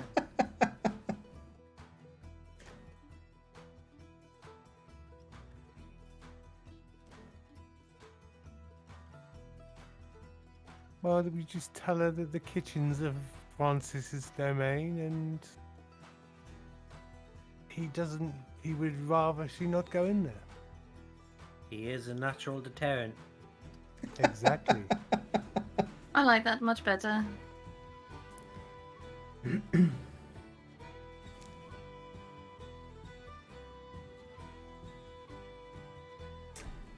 So, unless there's anything pressing anyone wishes to bring forth, I would probably say that as the night goes on, you all partake in whatever drinks or discussions are required. Eventually, as things come to a close with the folly, you inform Valentina that the kitchen, the basement are the domain of Francis, and that while he is a good-hearted soul, he can be quite peculiar in his ways, and it's probably best to avoid him. She gives an understanding nod. There is a brief introduction of Francis to Valentina, and absolutely she gets the impression of, fuck this shit, I'm out.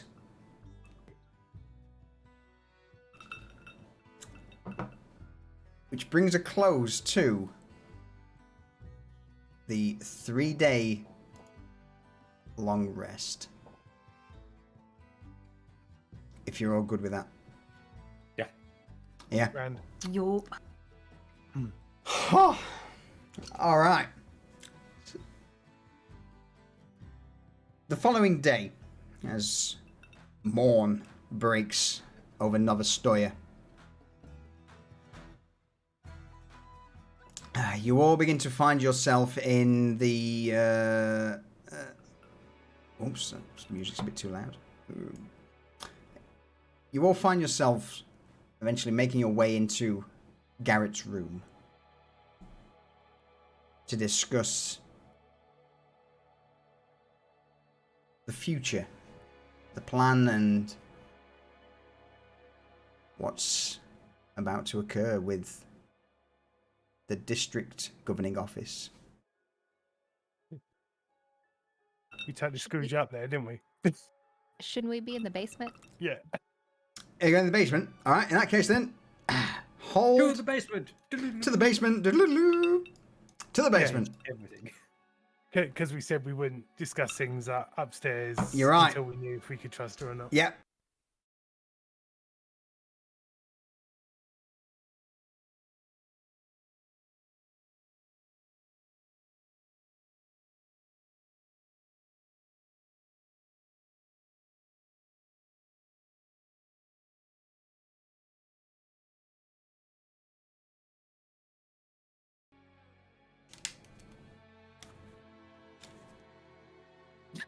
I just got that look. Really? Yep.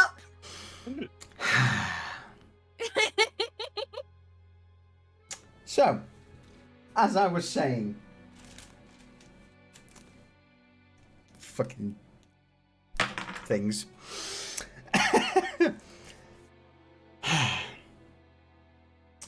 So you make your way down to the basement, heading into the main sort of chambers.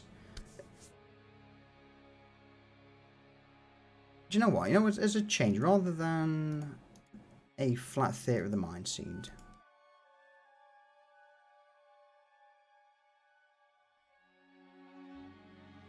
let's Let's go to the dungeon. go to the actual dungeon. Yeah, fuck it. Why not?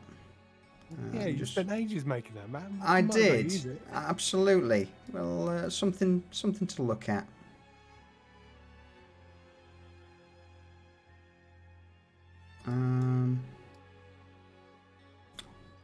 Is it the chambers or the bar area you're heading to?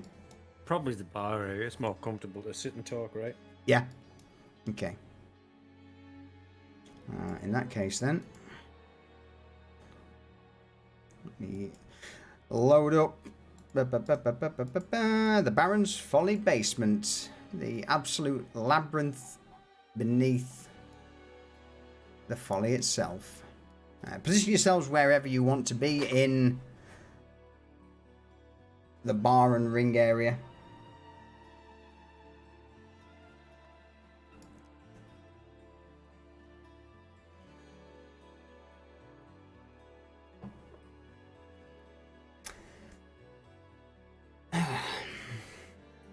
So annoying, my earbuds died.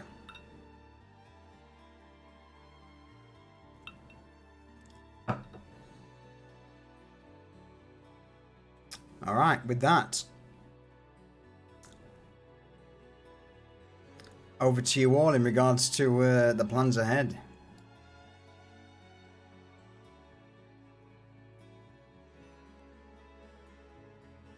Sorry, petrol. What's that? I mean, petrol. So what? We start scoping the place out today, right? Well, before we get too far into it, I think it might make sense to try and track down Thomas and see if he can't shed some insight onto the layout of the building, which area of the building the offices might be in, where the Lord might sleep when he's not working, that kind of thing.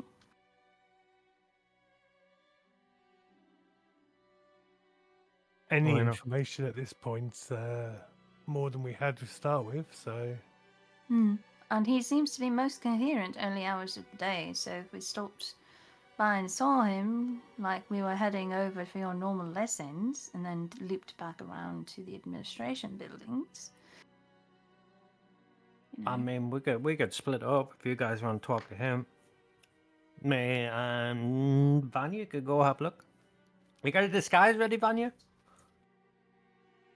Mm-hmm. Nice. Me too. You're gonna like it.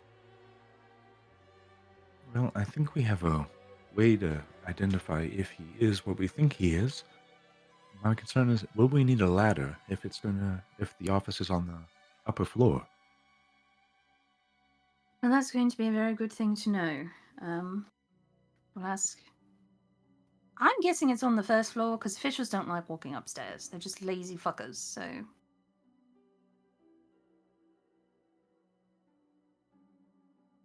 There's only one way to find out. Mm-hmm. How about we do a little scouty and then meet back up here for lunch? Share information, and then we'll go from there. All right. Awesome. Cypher puts his fucking marble in his head, casts minor illusion. Fucking casts minor illusion. So he's got an eyeball, and then turns into Mrs. Doubtfire.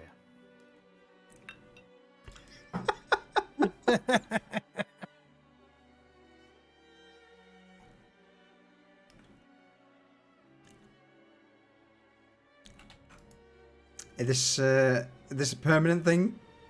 Yeah. Yeah, it's his disguise. Irina Stoutfire. I love it. Oh my god! Hello, dear.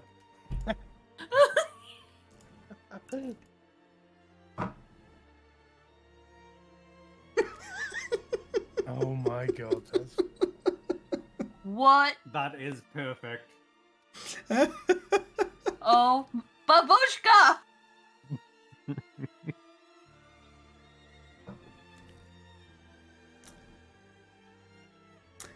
All right. So, who's doing what from here?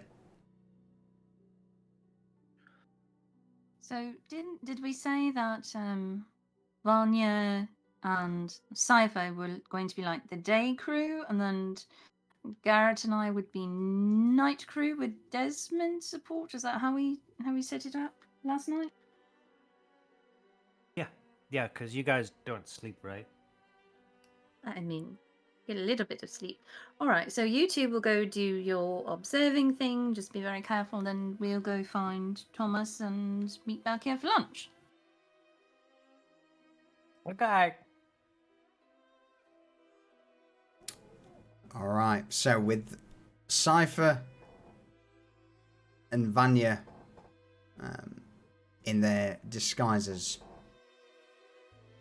you begin to make your way into lower streets towards the district office.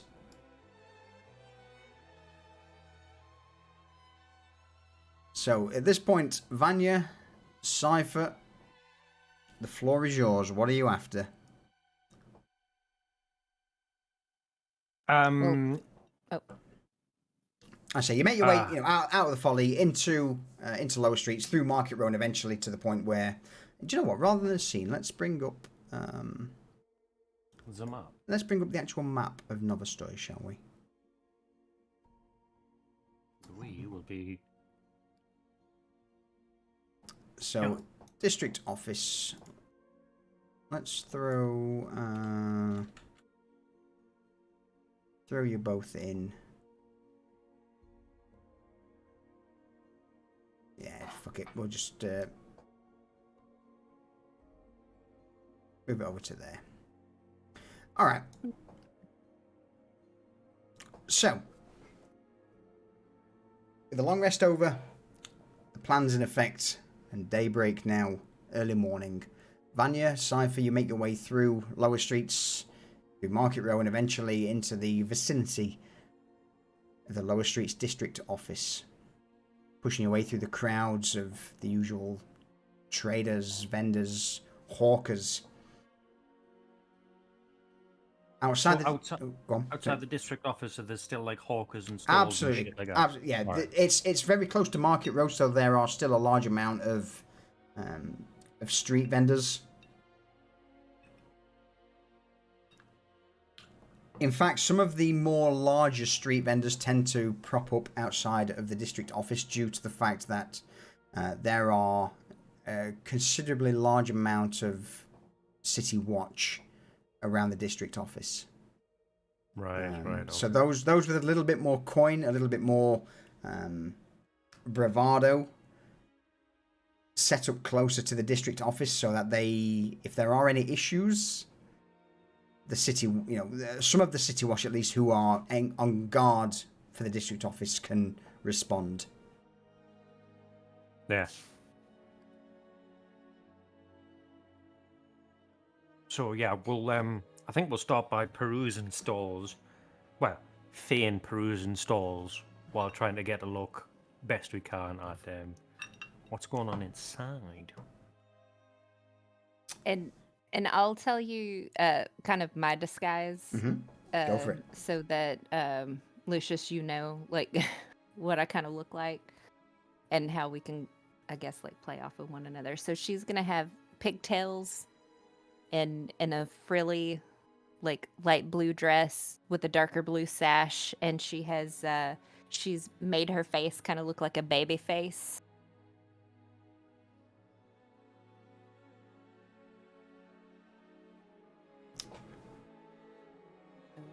That's her. Oh, Alright. you can call me Mabel. Mabel and Irene, is that what we've currently got to work with? Yeah. All right. Oh, my Irene.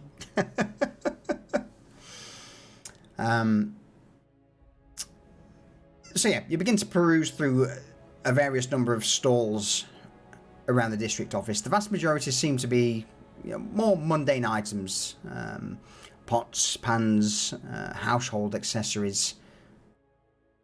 Nothing in regards to weapons or armor. It's mostly general tat that you would expect to find up and down Market Row. Nothing in particular catches your eye. Anybody gossiping about anything? Roll me an investigation check.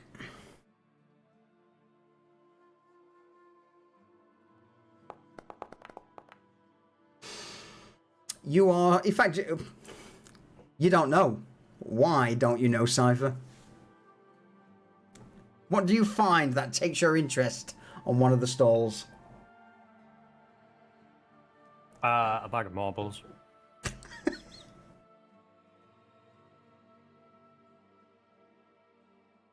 Yeah, he finds a bag of marbles that are, because the marble he's got kind of sits loose in his head and kind of wobbles a little bit, and it's uncomfortable. And these are just that little bit bigger, just perfect size. And he's like, so you better fit that.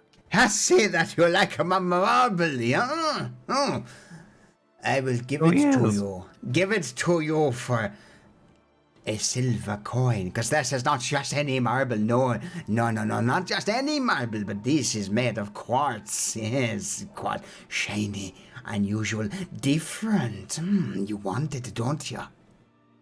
The hawker behind the stall takes this larger marble and presses herself up towards Cypher. She seems to be a somewhat older lady. A large hooked nose, a single wart protrudes from the end of it, and she holds this giant marble, probably about an inch away from Cypher's face. You want it? Can I examine it? Is it quartz? Roll me an investigation check. She doesn't hold it still. She seems to wave it left and right in front of your eyes, but for the brief moment that you catch, it does seem to be an actual quartz crystal, yes. Or a quartz crystal formed into that of a large marble. You want it, don't you? I can see it in your eyes. 30 coins. 30 silver and it's be yours, my lovey. 30 silver. You said 1 silver. Just call it 5 silver. I didn't say 1. You don't say 1? No. You'll be hearing things, my sweetheart. No, it's She flashes a somewhat toothless grin towards you, Cypher. We'll call it 2 silver. 2 silver, you say? Oh, do you want me to starve out here in the streets? Oh, 5? 5 is way too much, darling. Alright, in that case, then I'll give it to you for 3, and you can have it for 3. How's that sound? How about 2 silver, 75 copper? She extends a hand towards you, Cypher. A pleasure. Hey, it's good to...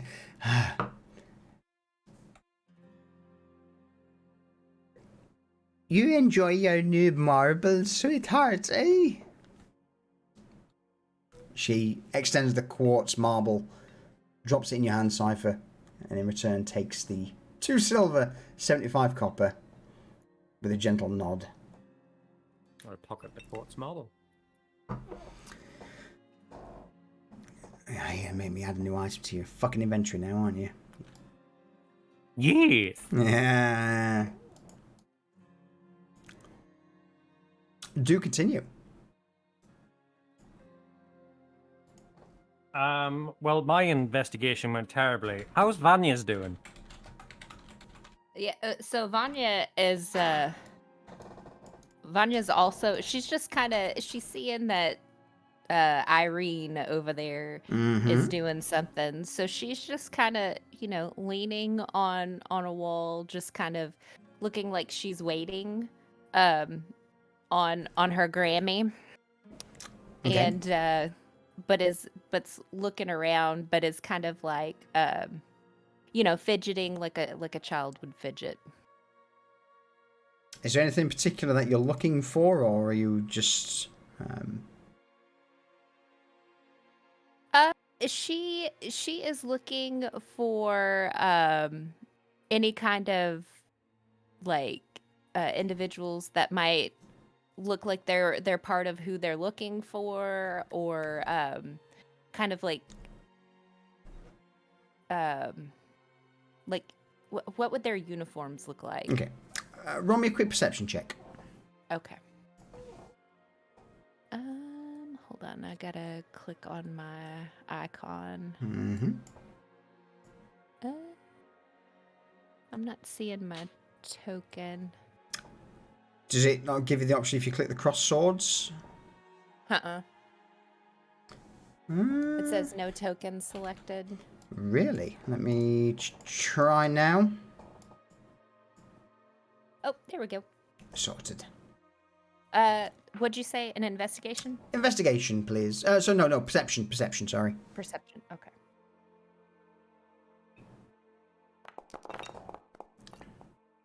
$14. So, as you position yourself at the side of the street and begin to glance around, you do notice that there are at least 4 armoured guards of the City Watch outside of the main building of the district office.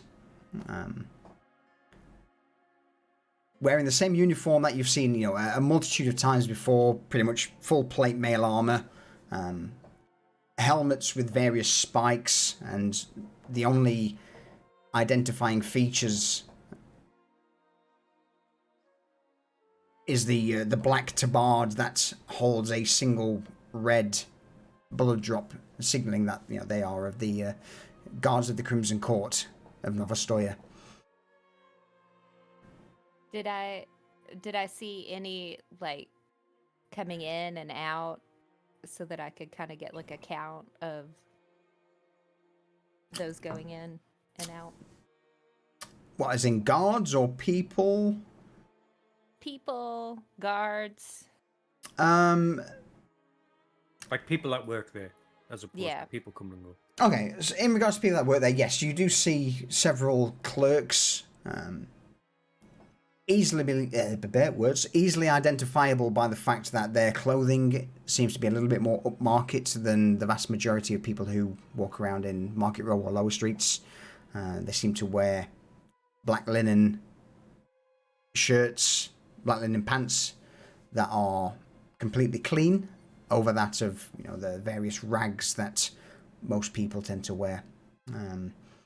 There isn't any identifiable patterns or timings as to when these people go in.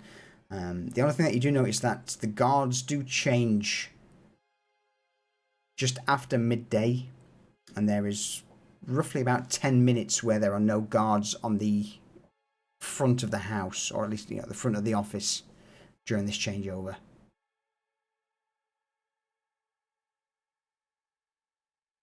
And were we close enough that if like there was like a conversation that was happening either between the guards or like the clerks coming in and out that we would be able to hear any discussions?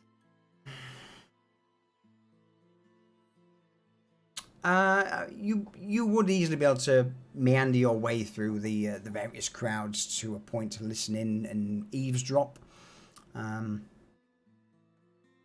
Roll me an investigation check, Vanya, and a perception check from you, Cypher.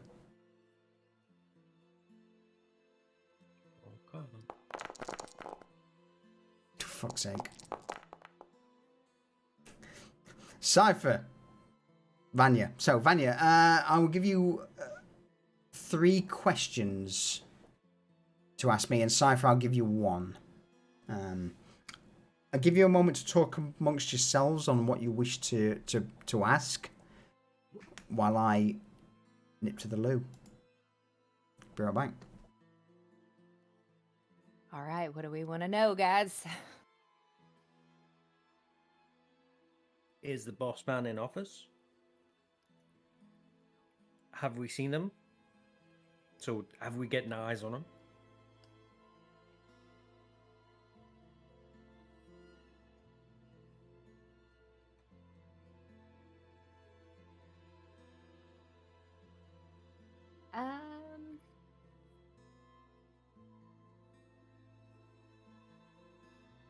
I wonder if like maybe we could ask like were they talking about his possible schedule? Schedule, nice. Yeah. Yeah.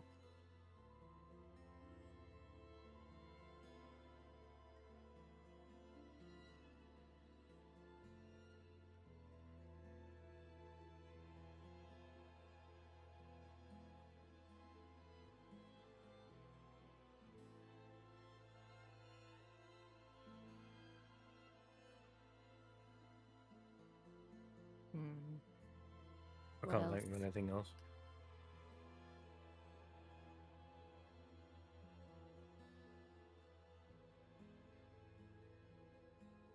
Maybe any names like head clerks or stuff like that.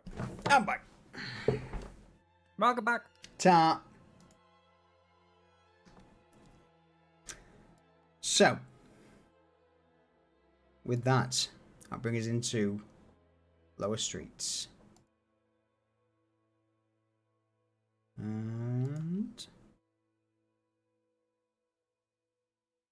as you begin to scout out the outskirts of lower streets, you begin to overhear a few conversations between the guards. What would you like to know? Okay, one question would be have they been talking about the boss man any and like his schedule? They have indeed. Over the span of a few hours, eventually you begin to hear one of the guards just shout out, Oi, Jeremy! Hey! Do you know, when was the last time fucking Governor took a break, eh? Seems like he's forever in his fucking chambers. Never leaves by the front door, apart from official business. Have you noticed that? Aye, I have, yes. Now that you mention it, I haven't ever seen him leave by the front door. Even on the night shift. I mean, there's no beds or anything in there, so I don't know how does he sleep at his desk? That is a good question. That's a very... Maybe he does. Or if, who knows, maybe, he fucking flies away into the night. Hey, don't be stupid. I reckon he's just some sort of workaholic bastard who just sleeps at his desk and no one ever sees him.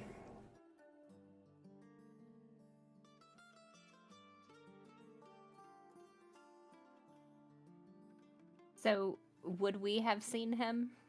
No. Okay. You wouldn't have seen him. Well, yeah, since he doesn't leave out the front, and that's probably that's the only place that we've been.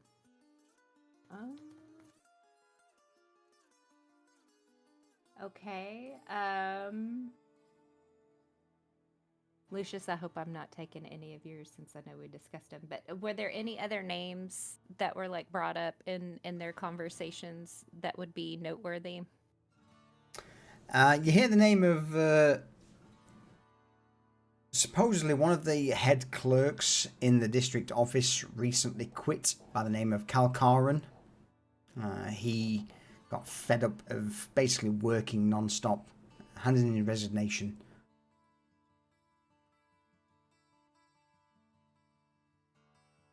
How do you spell that? Cal, C-A-L, Car, C-A-R, Dun, D-A-N, Kalkaran. He was one of the head clerks of the Lower Streets district office. Okay, so I guess this would be Your third question? Absolutely. Yeah, my third question. Would they have said, when he quit, like, did he go to work somewhere else or possibly the area where he lives?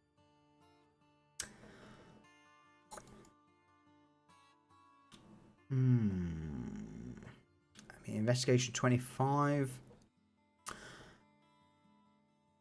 The only thing that was probably mentioned is one of the guards, hey, guard and fucking jacked in his job. Something about working all hours and the fucking boss man not ever being around. Supposedly that fucker's pissed off back up north into Porter District. Back to his little shitty hovel just near the river. Hopefully, something about fishing, he said. He's going to spend the rest of his time fishing rather than working in the fucking offices because fuck paperwork.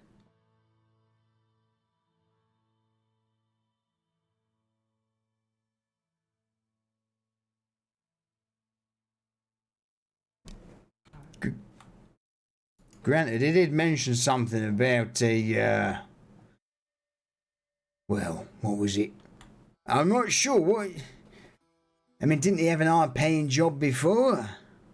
Yeah, well, obviously the boss must have fucking gave him something that he didn't want to fucking do. It's the only thing I could think of. Oh, where's he gone now, then? Well, apart from in Porter, he said something... Is it on his way out? He said something about fishing. Maybe hiring a small trawler or buying one with whatever funds he's got. Sneaking out to far water. I can imagine that's probably where he'd go and start a little fishing endeavour there. If nothing else, well, I mean, I dare say he's got to go and buy a fucking vessel first, hasn't he? Aye, it's not easy to get a boat these days, especially in Porter District. You have to go and visit the Polton Dockmaster, have a chat with him, see what's available.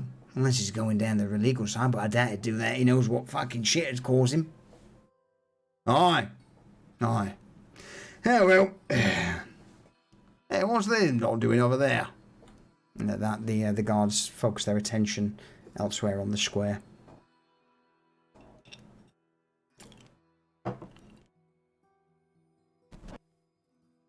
Righto.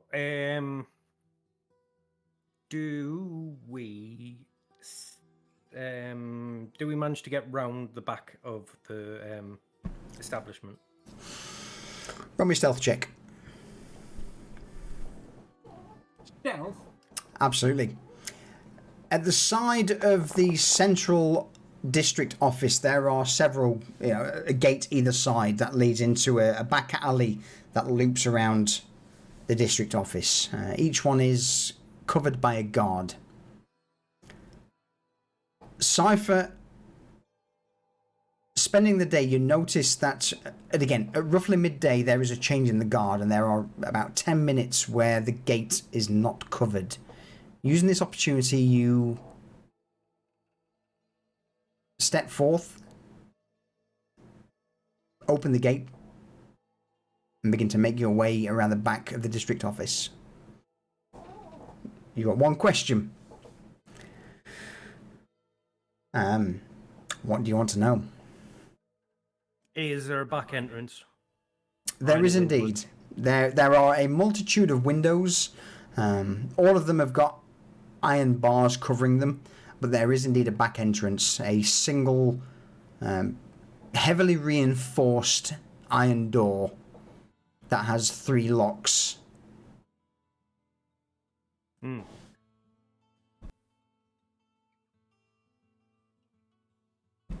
And again, 3 locks, yes. And there are 3 stories to the district office. As you pass by the windows, quickly glance around, you see that on the ground floor is mostly just administration areas, a multitude of desks and paperwork, archives. Nothing really that insinuates that the governor's office is on the ground floor.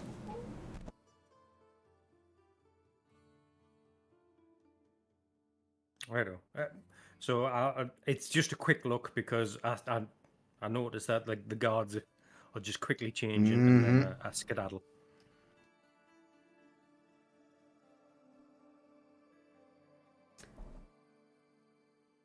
As the first day of surveillance comes to an end, you both begin to meander through Market Road back to the Baron's Folly, where, making your way up the stairs, in fact, tell a lie, making your way downstairs into the basement, you liaise with the night crew.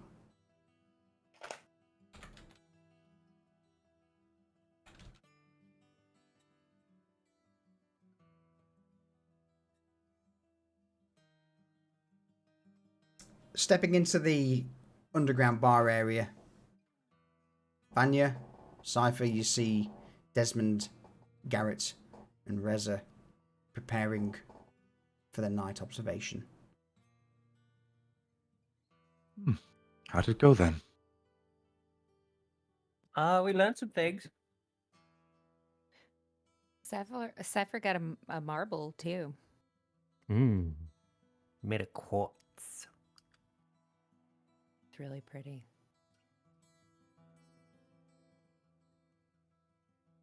Oh yeah. We might have a window for some sneaky stuff. They change guard round about lunchtime. And we have information of the head clerk, the old head clerk that left. He might have information. Where is this head clerk now? Up in the Polter district, or by the river. But then they say, like, far water. He's probably like fishing or something. Yeah, he's after a boat or a ship. Maybe Asmon's got some contacts that, for the right price, we could put him in contact with someone that could sell him a ship for the information that we need. Smart.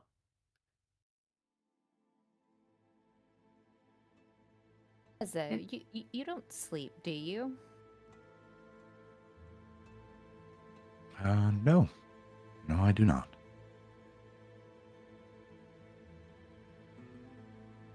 How about you, Reza? I mean, I don't need a lot of sleep, but I do sleep. I just thought it was interesting. Cypher, I don't know if you heard this too, but it sounded like the guards had said that neither does the governor. Yeah, they said he never leaves, and he doesn't have a bed there.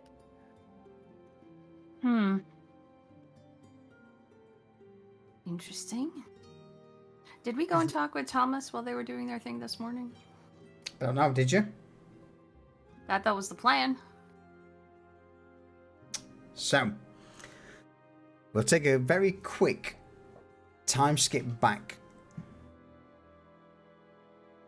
into the lower streets alleys where Reza, who else is going with you, Reza? Desmond will be going along. Desmond, okay. I can follow along as well. Okay. So, with Desmond, Reza, and Garrett making their way into the alleys of lower streets,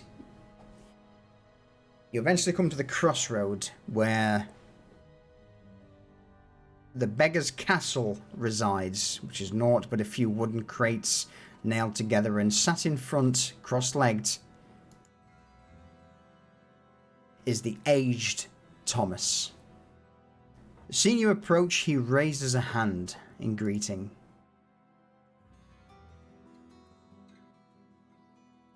Reza returns the gesture and kind of walks up towards him.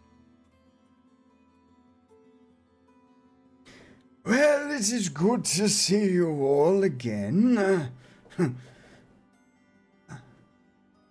I hope you come bearing gifts, yes?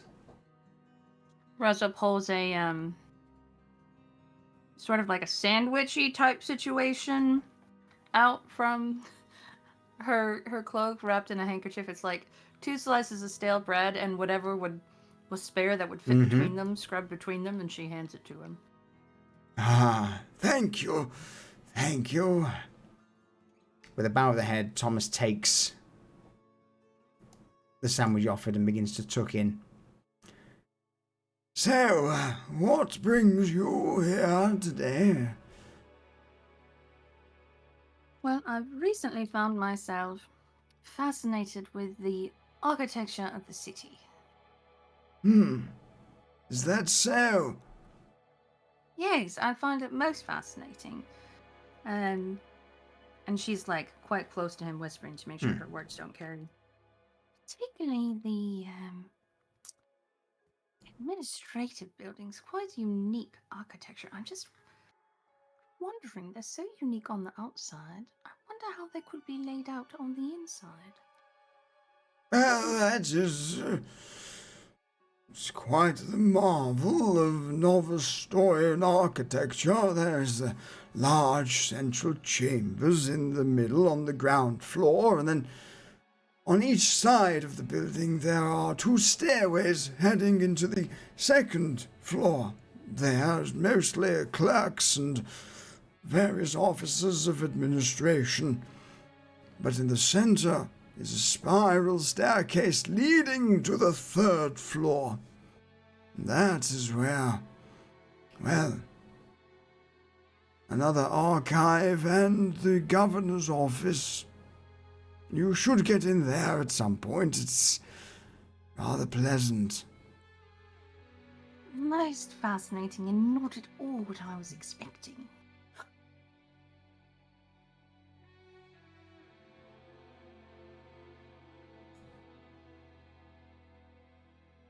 I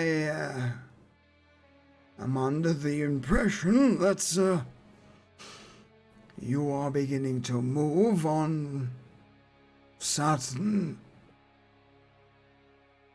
endeavors. One would say that. Well, if that is the case, I am happy to help. Is there anything else you all wish to ask? Reza glances at Garrett for a moment and then says, I know we've said it's best that you stay away from the folly, but there's a warehouse that if it's an emergency, you could probably find shelter there. You know it by the stink. And there's going to be a horrific stink about it. There's a tanner there named Garnak, who's in our employ. Oh, I see.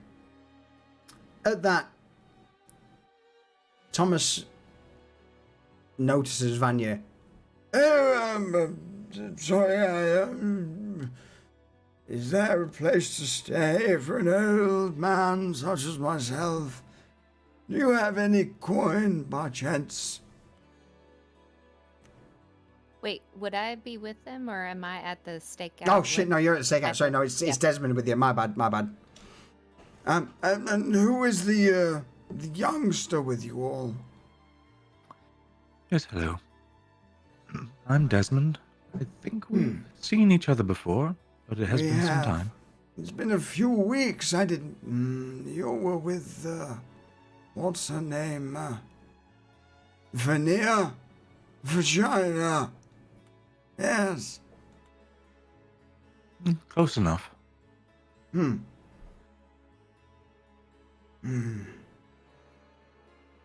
slight smirk overcomes the old man as he begins to nod.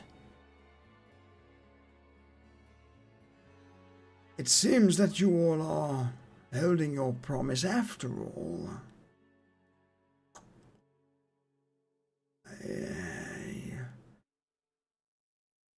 There is a window, the third floor, on the northern side. That's, at least when I was there, the catch, the lock on the inside never worked.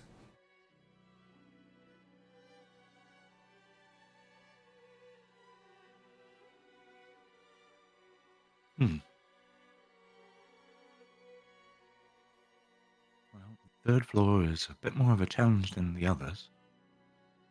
The problem is that the building is over 300-400 years old, and as you know, the administration's not exactly happy with spending coin on something such as lower streets, so I would be happy to place money on the fact that that still hasn't been repaired. And that particular window, from an architectural perspective, did that enter into the archives, or open space, or the governor's office?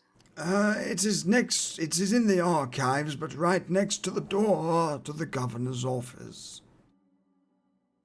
You would think that they'd be more careful with their security and get that repaired. Well, let us just say that after a certain while, when I was administrator, it wasn't repaired, and I didn't want to spend the money, and I don't think anyone else would bother to investigate.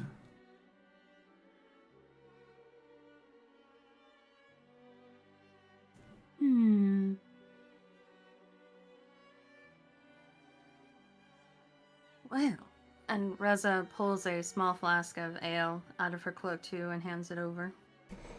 Thomas takes it with a grateful nod, swigging from the canteen and... Oh, this is better than I was offered last time. Thank you.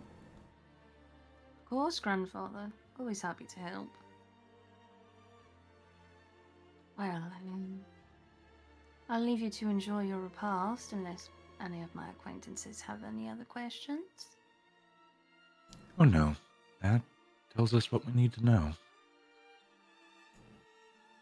Where is the residence of the overseer?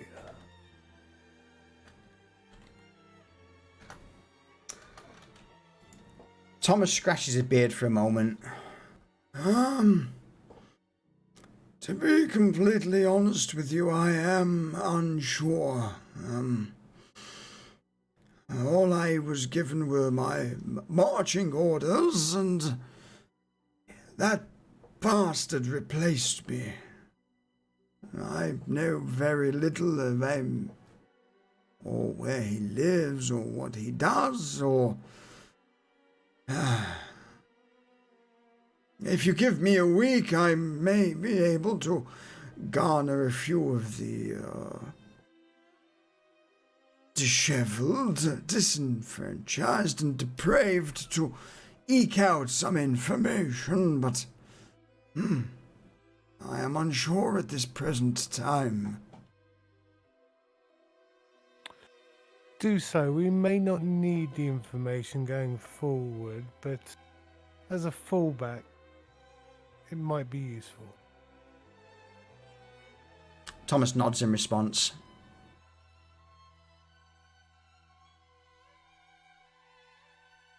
That's all from me.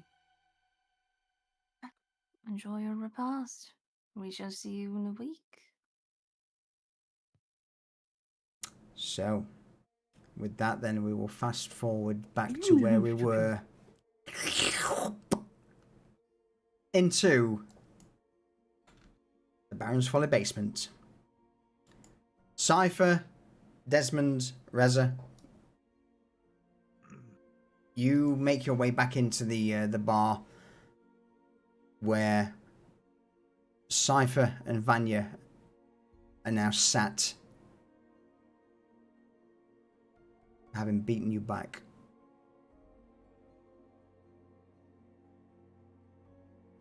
So there's a window, you were saying, of time. Mm-hmm. About 10 minutes. About 10 minutes, right.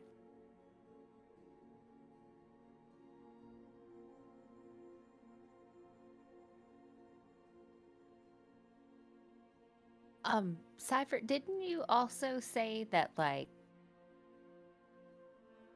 something about, like, there were 3 floors to the building whenever you were back there, it looked like? Yeah, I look like. I didn't Funny see you it should like say. a way up though, did I? Well, Say we it- were able to find... Sorry. Sorry, go ahead. I'm actually, say again, Cypher, was that a question for the DM? Yes. I didn't see a way up there. It was just windows and a back door, right? Yeah, apart from, there was no ladders or stairwells up to the second or third floor. There may have been a few central pillars that, again, made of brick, you could potentially climb. But yeah, nothing obvious. How tall is the third floor? And is there any like ledges or anything? There will be a ledge on the second floor, just above the windows of the second floor. And how high up that would that be? About 20 foot? Yeah, 20, 30 feet high. Okay. The ceilings are quite high inside the administration building. Again, there are 3 floors to it, but there is also a large bell tower, or a clock tower as such, above it, which, if you manage to get on the clock tower, you would get a good vision of lower streets and Market Row. But again, that's only around about 10 feet in diameter. So it's long and thin. Tall and thin, for that matter. Oh.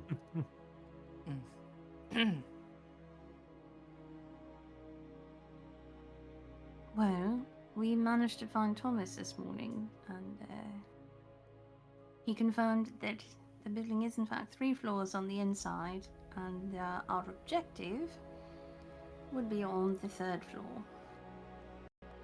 I mean, there was a ledge round about the windows on the top floor. Just in case of getting up there. Well, he also mentioned that on the north side of the building there is a window where the latch never caught properly from the inside. at least when he was there. So we don't know if it's been fixed or not. Vanya's looking in her cloak at her patches. She goes, I don't really know how high up that is, but I have two 24-foot ladders.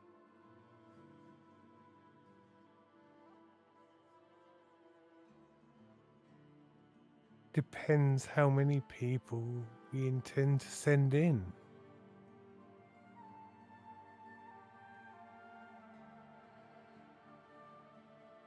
Because I'm pretty sure I could get up there on my own if need be.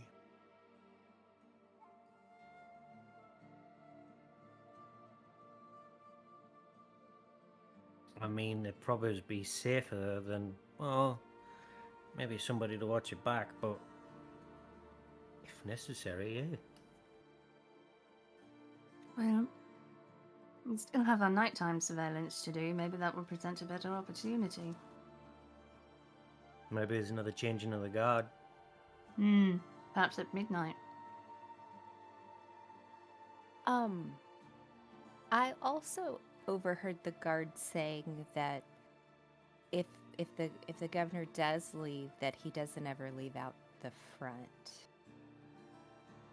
So I think, Cypher, didn't we only saw the only other way to exit was out the back?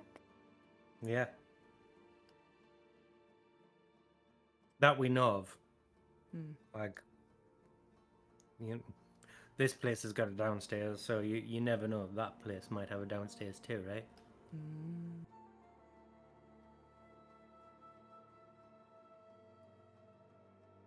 And with Or the- enough time and effort, you could make a downstairs. Even one person on their own. Were there any, did we see any, Cypher, did you see any manholes or, like a grate on the ground for underneath? No, I don't think so. Not out back anyway. Right, well, should we get on with our evening surveillance then?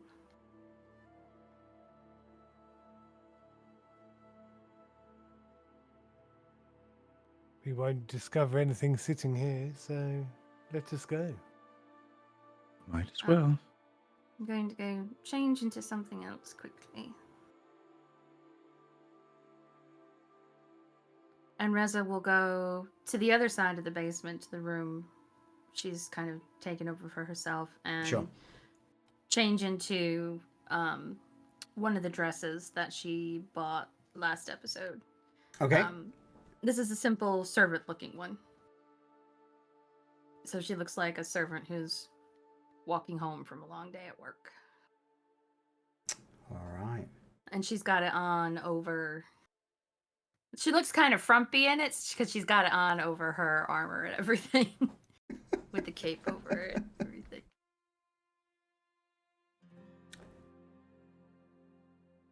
So with the night watch, Garrett Desmond Reza. How do you want to approach this? What do you want to do? Well, my concern is that if they're not leaving through the front door, they'd still have to go by where the guards are, because it sounds like there's only one way in through the wall. So that means that there's someone might be leaving over the wall or under it, if they leave at all.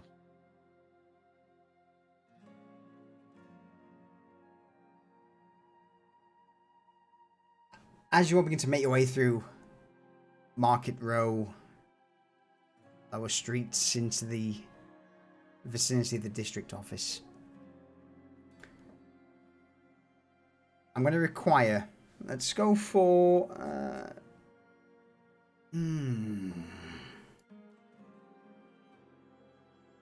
a perception, an investigation, and probably an insight roll. So, between you three, who wants to do what?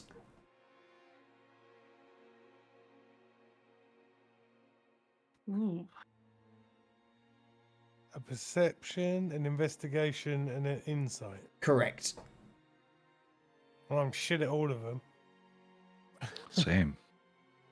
I could do investigation. I'll do Or insight. okay, actually, I have proficiency in insight.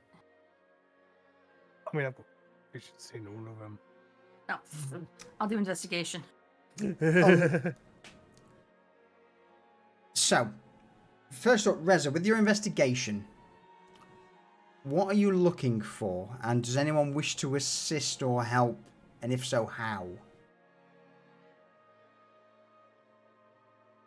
So, Reza, to you first.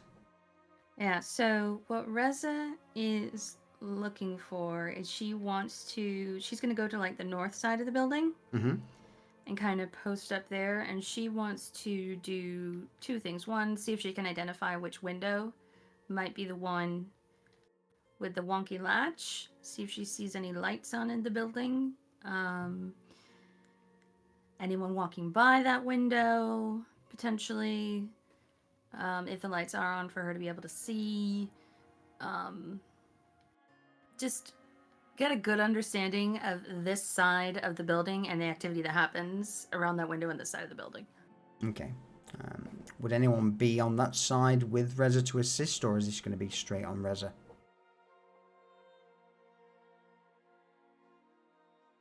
I'll go with her, and I'll assist by looking for a vantage point where I could probably get up and overlook the back. Okay. So whether it being an adjacent building or what have you, I could climb up and get in the Glance over. shadows. So I Okay. could have a good look. So with that, Reza, if you would roll me your roll with advantage, please.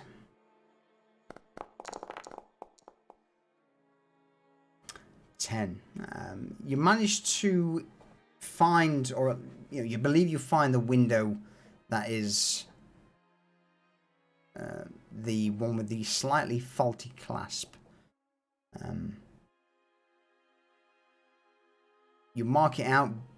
There are lights on the upper floors, mostly in the governor's office, but from your vantage point you can't see around. So where the governor's office is, it encompasses both the north side and the eastern side of the building.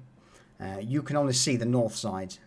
At, I would say, roughly 2-3 a.m. in the morning, the lantern or candles or whatever is used for illumination is blown out.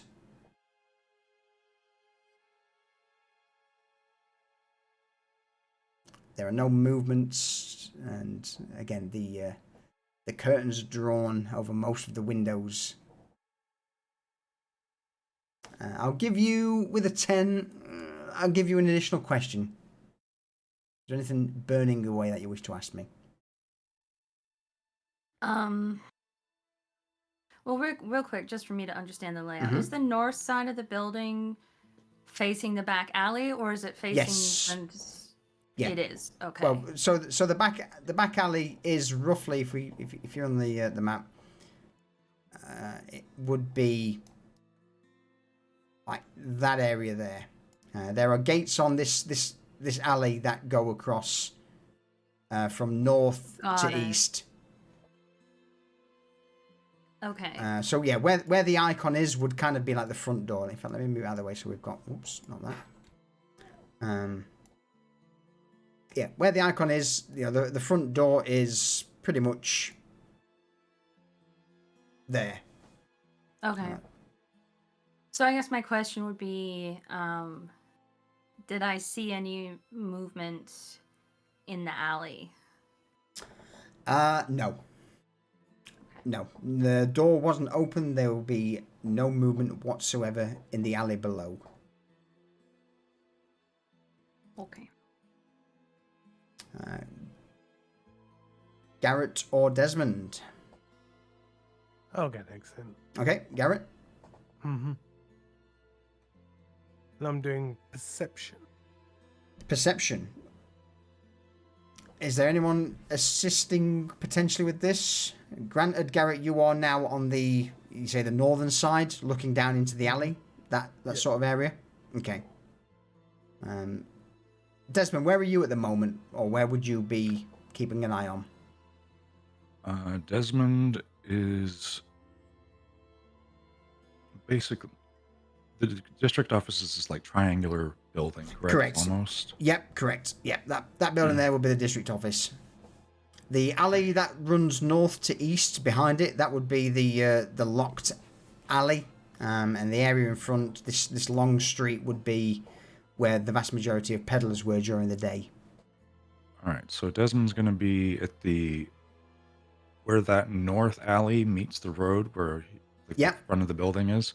He's going to be up there looking, because his concern is if their guard, like the guards obviously change shifts, but they do. He's more concerned about, do they actually do anything besides just stand there like Muppets?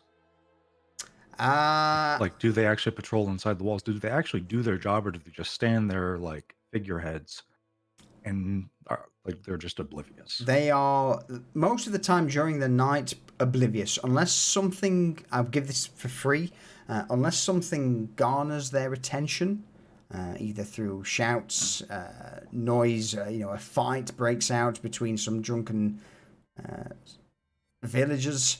The vast majority of the time, they are just there to be statues, mannequins. Yeah, so they don't actually patrol. They don't do anything. It's basically like this is their straight up guard shift for them. Absolutely, yeah. Okay. All right. You do notice that they would change it just after midnight. There's roughly a 10-minute window where the guards switch over. And do the guards come from, like, they just come up the street and relieve them, like, or is it someone inside that comes out? No, it's someone. It's a patrol that moves out from the Carnelian Gate. So it would be a guard unit that comes out of, for example, the West Commons district, who takes over. Okay.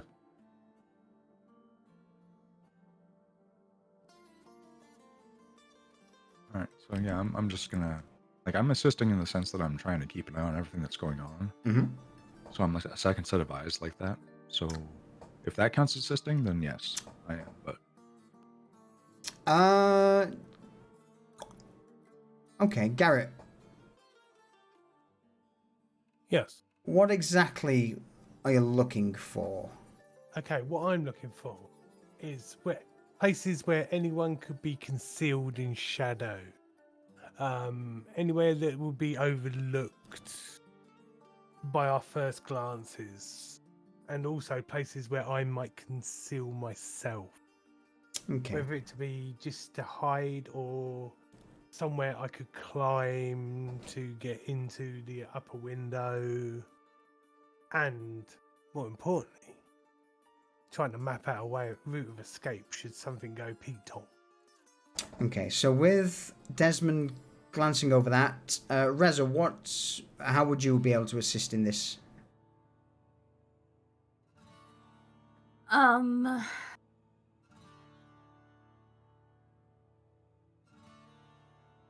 Keeping watch at the street level to make sure that there's no passersby going around who might look up and see anything, and being prepared to intercept anyone who might seem to be taking an interest in the building or what's going on. Just ready to run interference. All right. In that case, then I will happily say I will give you your perception with advantage. Okie doke.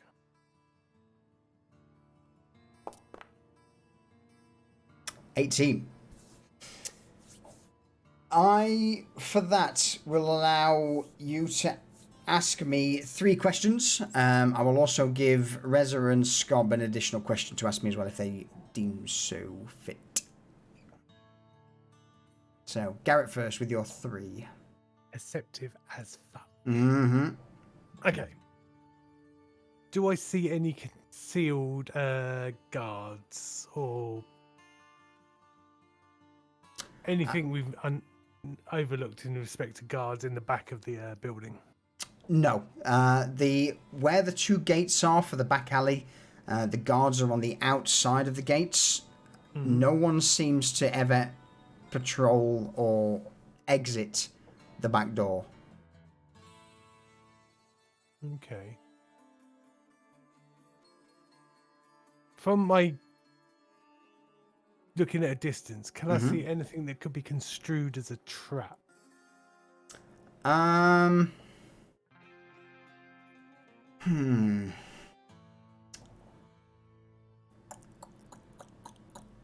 Not really.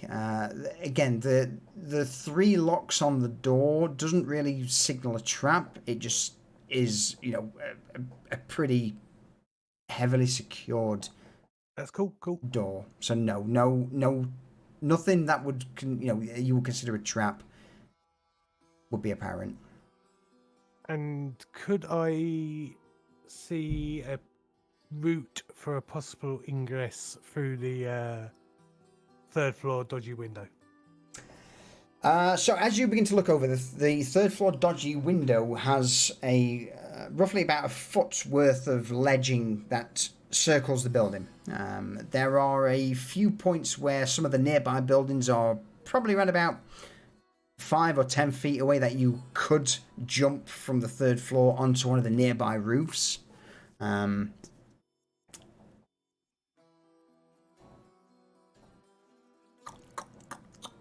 Apart from that, the only other thing that you would probably notice is that there is a large open window in the central tower high above the administration office.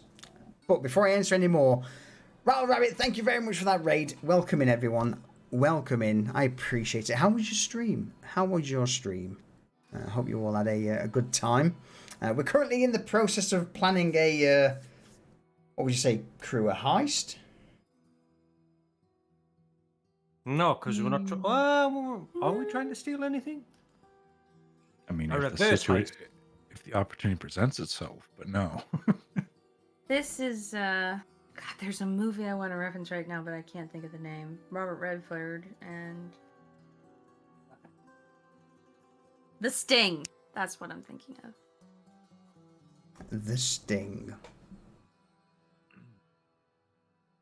It's more of spying when it is a heist. Yeah. I mean, you do want some things from this place, though, don't you, if I remember rightly? Documents, evidence. Yeah, well, I mean, as long as I've seen them. Yeah. I don't necessarily need to steal them. Yeah, that's fair. So, you've checked for traps, you've checked the alley, and you've asked about a possible escape route from... A way in. Or a way in from the top floor. She also has a way out. Yeah. So I would say, Garrett, that is your 3 questions. Yep. Reza or Desmond? You get 1 each. What's the street traffic look like at night? At night, pretty damn empty. Okay. The vast majority of the stalls have been locked up. Again, as in regards to stalls, they're mostly things like large caravans or large wagons that have wooden slats that have been bolted down for the night.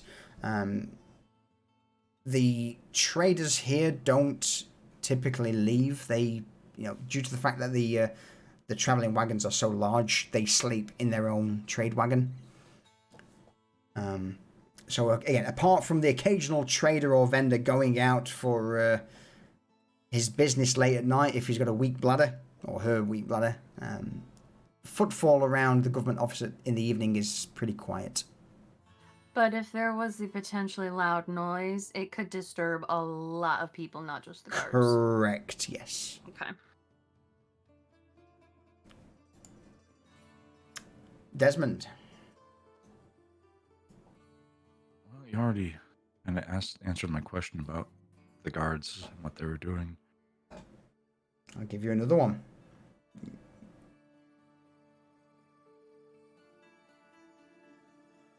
Anything you wish to guards, ask? Mm-hmm. Like people going in and out of the building, does it look like just everyday citizens go in without being hassled by the guards? Are they like checking papers, or do people just walk past them? People just walk straight past them. There is no checking of papers. The only time you see a guard step out is when there seems to be a slight discussion between two more affluent civilians who would... You get the impression they're more business-minded folk, arguing over a trade agreement. And when it comes to the point where there may be blows exchanged between them, you know, one of the guards steps in, sword drawn, and immediately just, you know, All right, you fuckers, enough of this. You go that way, and you fuck off the other way. Otherwise, I'll see you both in the noose. Piss off. and with the stern words, they depart.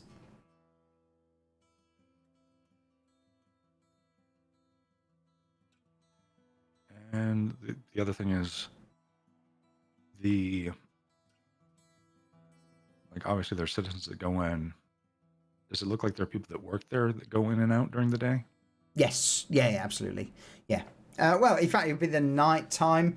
You would see the occasional clerk depart, but again, during as you originally reached the administration office at dusk, there would be a large number of the clerks departing for the evening. But yeah, no one seems to go in overnight. All right. Understood. Okay, that's good for me.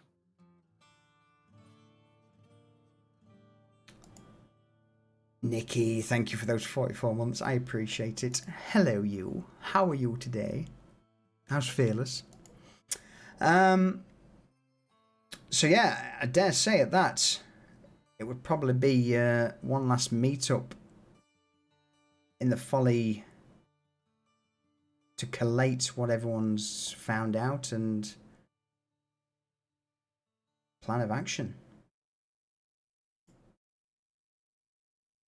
So, with the three of you now beginning to meander your way through Market Row back towards the Baron's Folly in the early hours of the morning, you eventually find yourselves in the basement of the Folly for the potentially last discussion of the plan of action.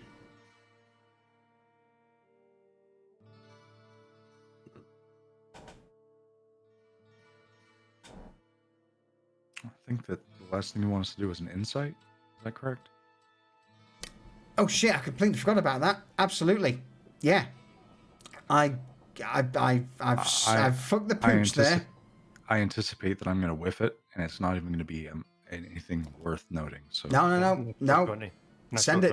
Here we come. Send it. Natural 20. Can we not assist in any way?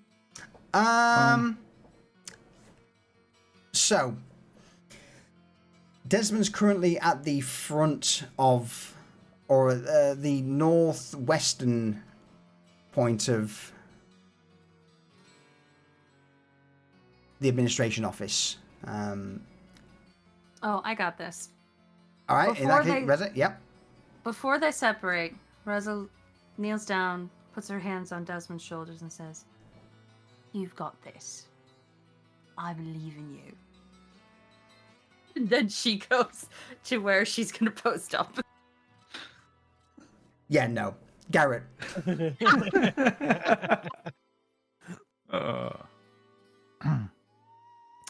Okay. Before splitting up, I'm just gonna say, just don't go looking for anything in any particular. Just go with your gut. If something doesn't feel right, let us know. But just let your mind wash across the whole view and see what picks out at you. Well, Desmond is already kind of vacant, so yeah, this will work out great. Play to your strengths.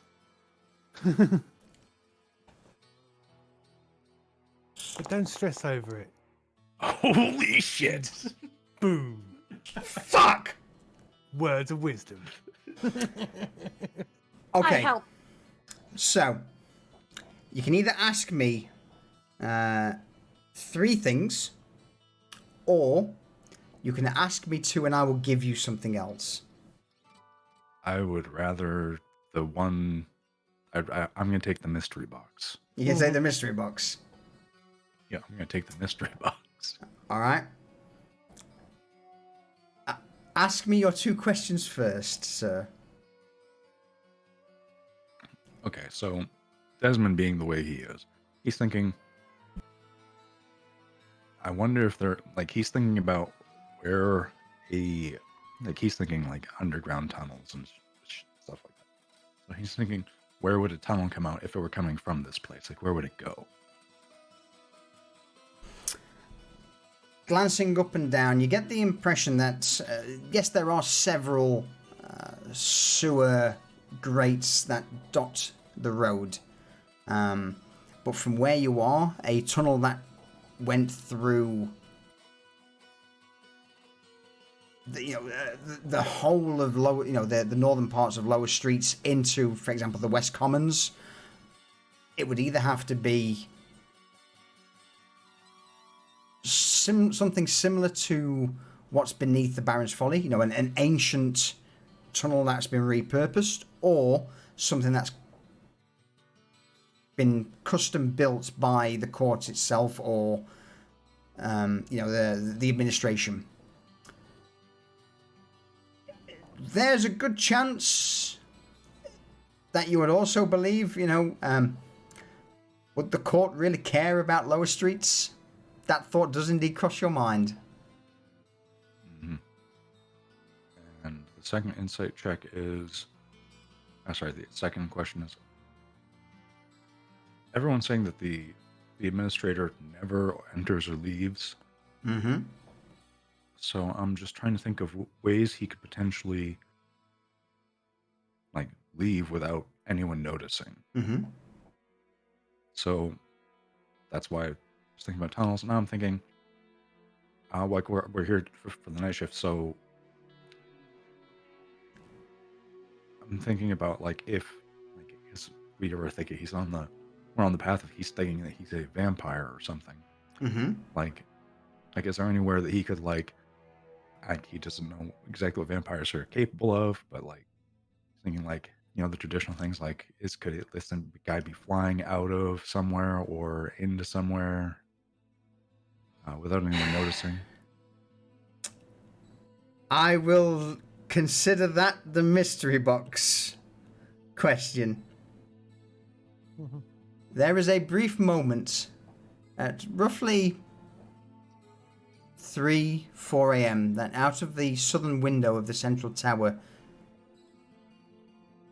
you feel a slight presence depart from on high. As you glance up, you see nothing in the darkness apart from a brief sight of the flapping wings of a bat.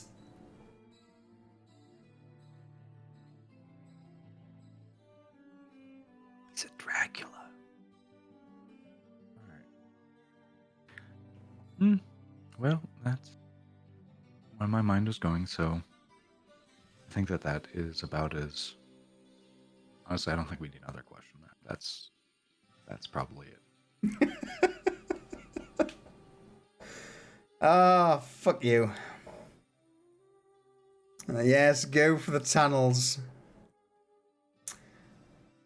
So with that, am I safe to say that as the time progresses, you eventually begin to make your way back towards the folly in the basement below? Oh, yes. All right. So, with that, again, you meander your way through the alleys and darkened streets of Novostoya's lower streets before eventually making your way into the folly, popping through the kitchen, into the basement, and eventually into the chambers below where everyone is now gathered for the last chance to plan what's to come for the administration office.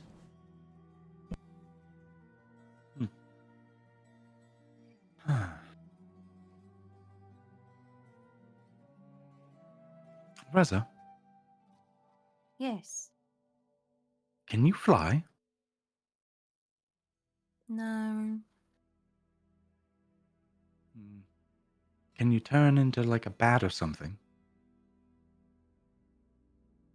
Not yet. Have you tried? No. What do you mean not yet? I'm not, I'm still a baby vampire? Well, It's that's the y- thing vampires can do. Yeah. In before I get a DM from the DM, like, you're wrong! No. No, you know your shit. I know. Yeah, that's, Why do you ask, Desmond?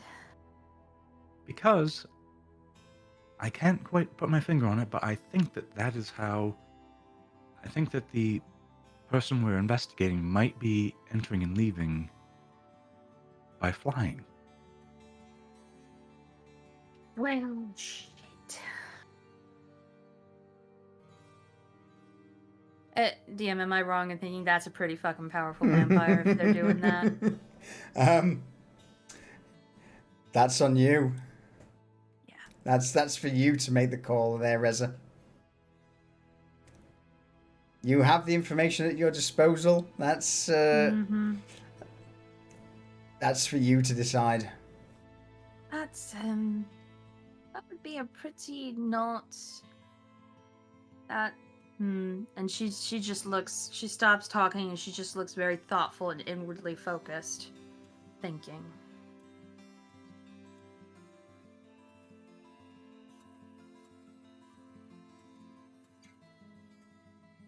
So, Vanya's gonna like notice that she's just kind of being quiet and thinking, and looks at Desmond and say, "Well, sorry to interrupt you, Reza, in your deep thought, but Desmond, did you see that or something thought- flying?"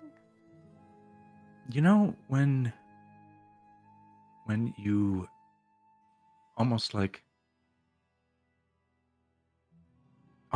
you know how sometimes Garrett just you feel like something has moved and then Garrett is there and you didn't see him get there? All the time. It was like that, but above. And I thought I heard something, but I couldn't be quite sure of it. Like wings or something. Hmm.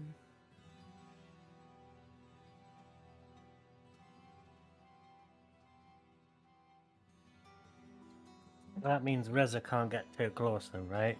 Otherwise it jigs up.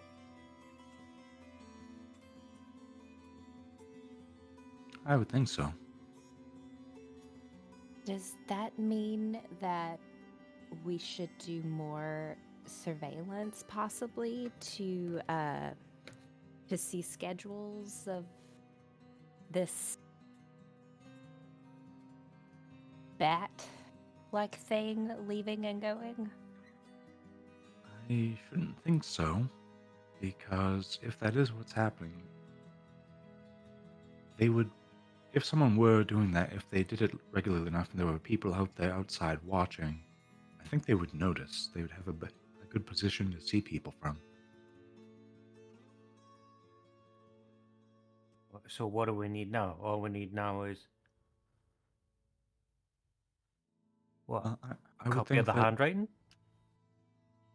the handwriting, and we would need to extricate the handwriting and also get something in.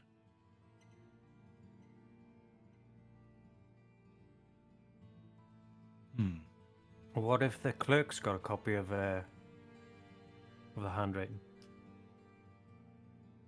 That would probably be an easier way to get in the first place.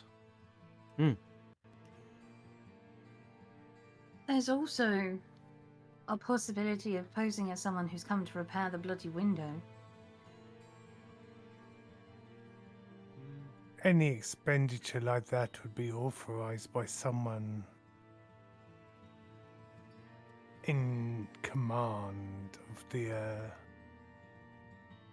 Fair. overseer's building. To show up unexpected would be extremely hazardous then. One thing people in government are always worried about is who's paying the bill.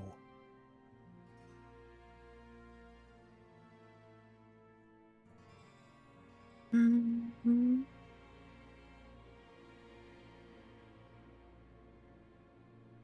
Unfortunately, I probably shouldn't be anywhere near during the execution of gaining a handwriting sample.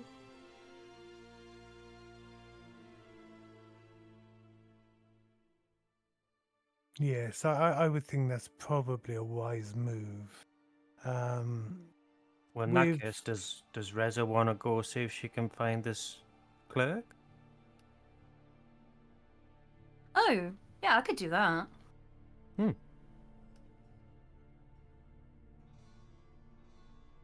I mean, by all means, see if Asmund has any contacts that we could use as our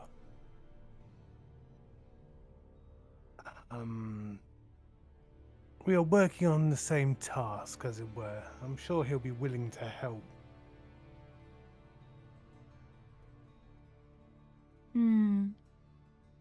All right.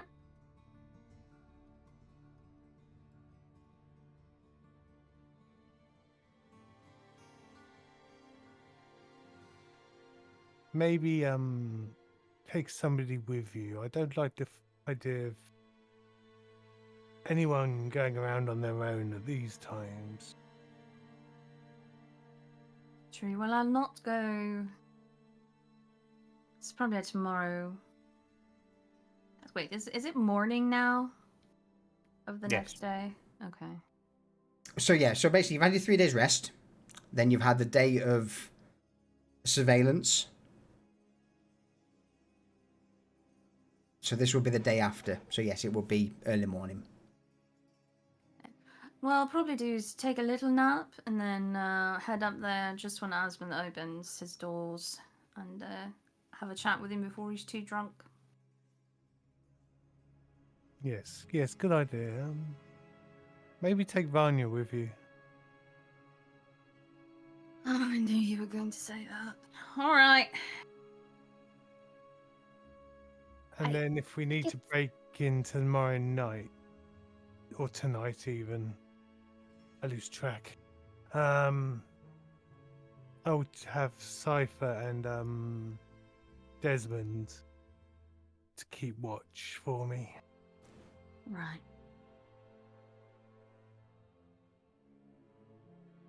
Reza, we can take this time to work on your inner confidence, where you might be able to turn into a bat. No. No. What? It's not a confidence thing. I mean, Oh, okay. Daniel, thought- let me just put it this way. Maybe At the you- point in time in which I would be able to turn into a bat, we would no longer be friends, and I would probably want to kill all of you because I would be very much vampire heart and soul. So, even though the context is way out there, Desmond's going to approach Reza and put his hands up, like he can't reach her shoulders, but like just up Mm-hmm. on her belly and be like, I believe in you. You can do this. And she just glares down at him. And she says, "You little fucking monster. I am so proud of you right now." And then Desmond's going to go back to his place at the bar.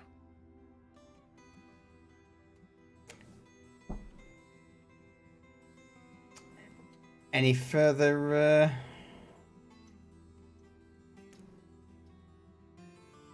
plans, ideas?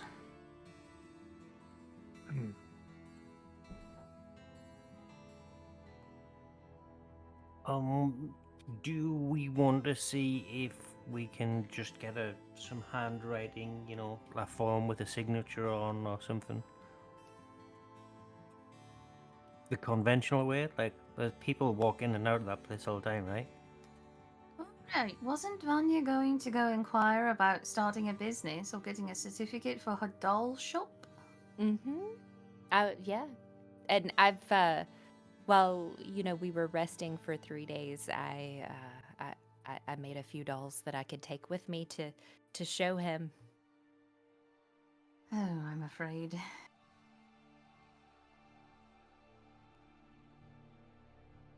Well, I didn't have a lot of good materials to work with, so they don't look the exact best. I've had to use some hair off of some of the animals that like the rats that were in the kitchen, and used some bones and some leftover dirty rags to make them. But I think I can get my vision across with these dolls of saying, if I just could get started, they could be better,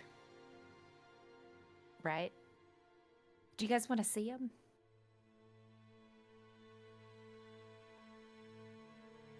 I'll take your word for it. Well,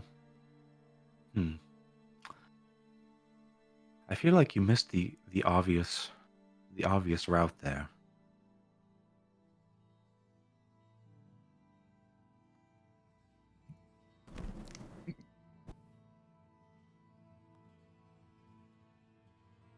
What was the obvious route? Yeah, I don't know if it's very obvious, Desmond. I don't know what it is. But you're talking about. Oh, no. I think that you're right. You've got your idea. I think that that's probably the best way for you to do that. I'm sure you did a wonderful job.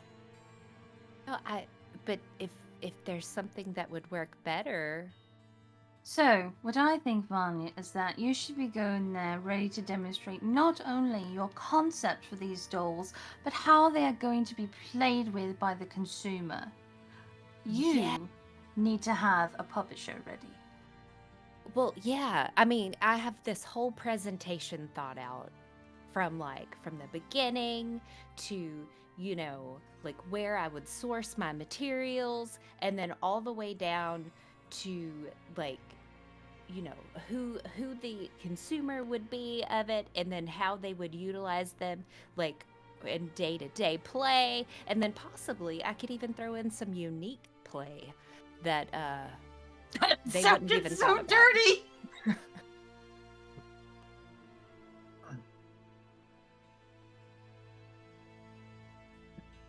Did not mean for it to be dirty, but I get it. It's expected nowadays, you know? Mm-hmm. Yeah. Yeah.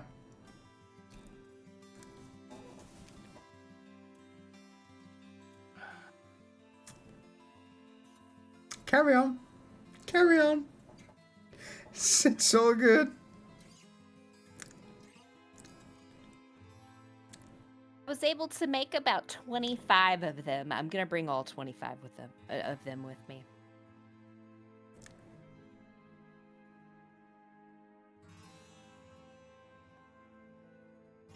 Right, and when do you want to go and see about getting in to pitch your business idea? I don't. Whenever you guys are ready, I've been thinking about this for a few days now.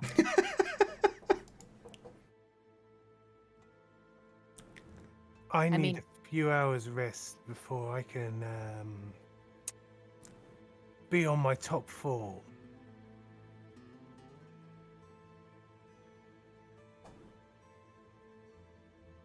Well, Yeah, we could go do the the clerk thing and all of that first to see if we even need to get to that point, because maybe he has papers. I don't know.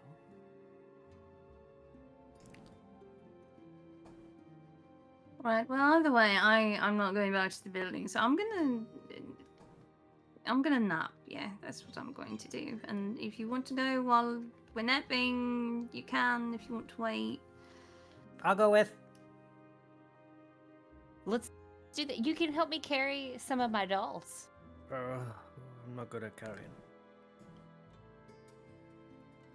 I'm gonna carry all of them. No, I'll help. Okay. So, with that, what's the plan? So while he's let rest for a few hours, me and Banya are gonna go see about getting some paperwork with some Okay. handwriting on it. Who's departing? In what order are you all departing the basement first? Will be the main question I ask.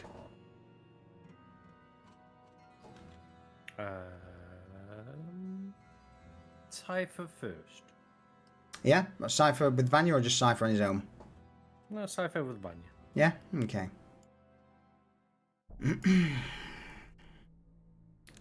Cypher, Vanya, as you begin to depart the lower chambers, making your way down the long tunnel into the basement of the Baron's Folly, before eventually heading into the cellar itself, you step into the now completely empty Folly itself, with the exception of one thing: a rather sheepish, sweating gnome.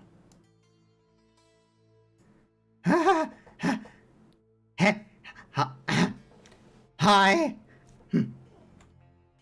Garnek, what are you doing?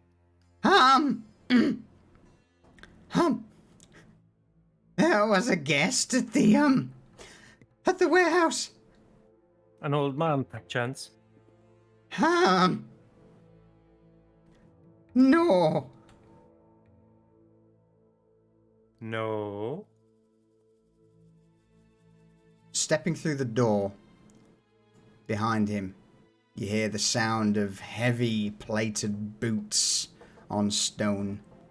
Not just one pair, but several.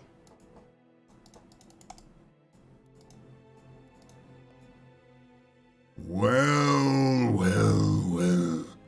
So this is where the trail continues. Thank you, little gnome. And that's where we'll end tonight's session. No.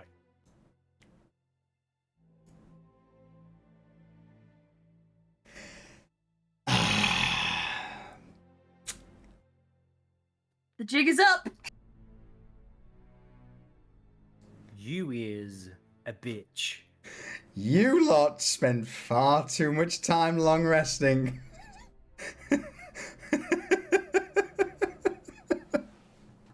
The world doesn't wait for you.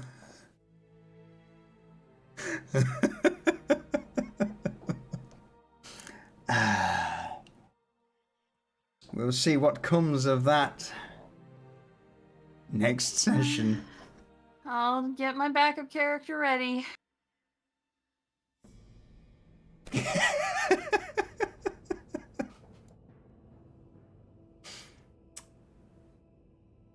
Any closing comments? I guess get fucked, chat. Yeah, get fucked, chat. I blame each and every one of you. It's all your fault.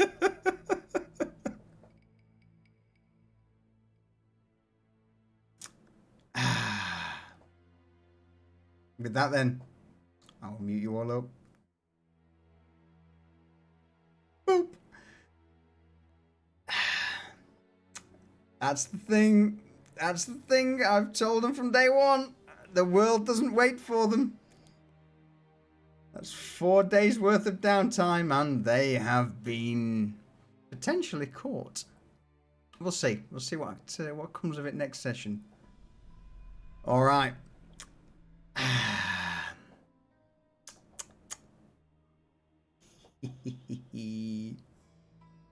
What am I looking for at the moment? That there. All right, everyone, thank you very much for joining us for episode 31 of Pariahs. And yeah, we will see you all next week for what is potentially to come. So with that, for now, ta-ta.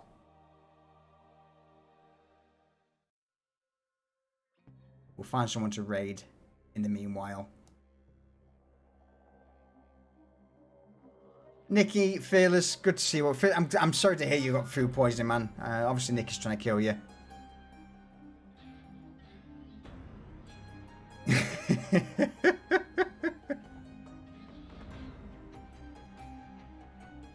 Alright. It happens. I mean, it does. It does.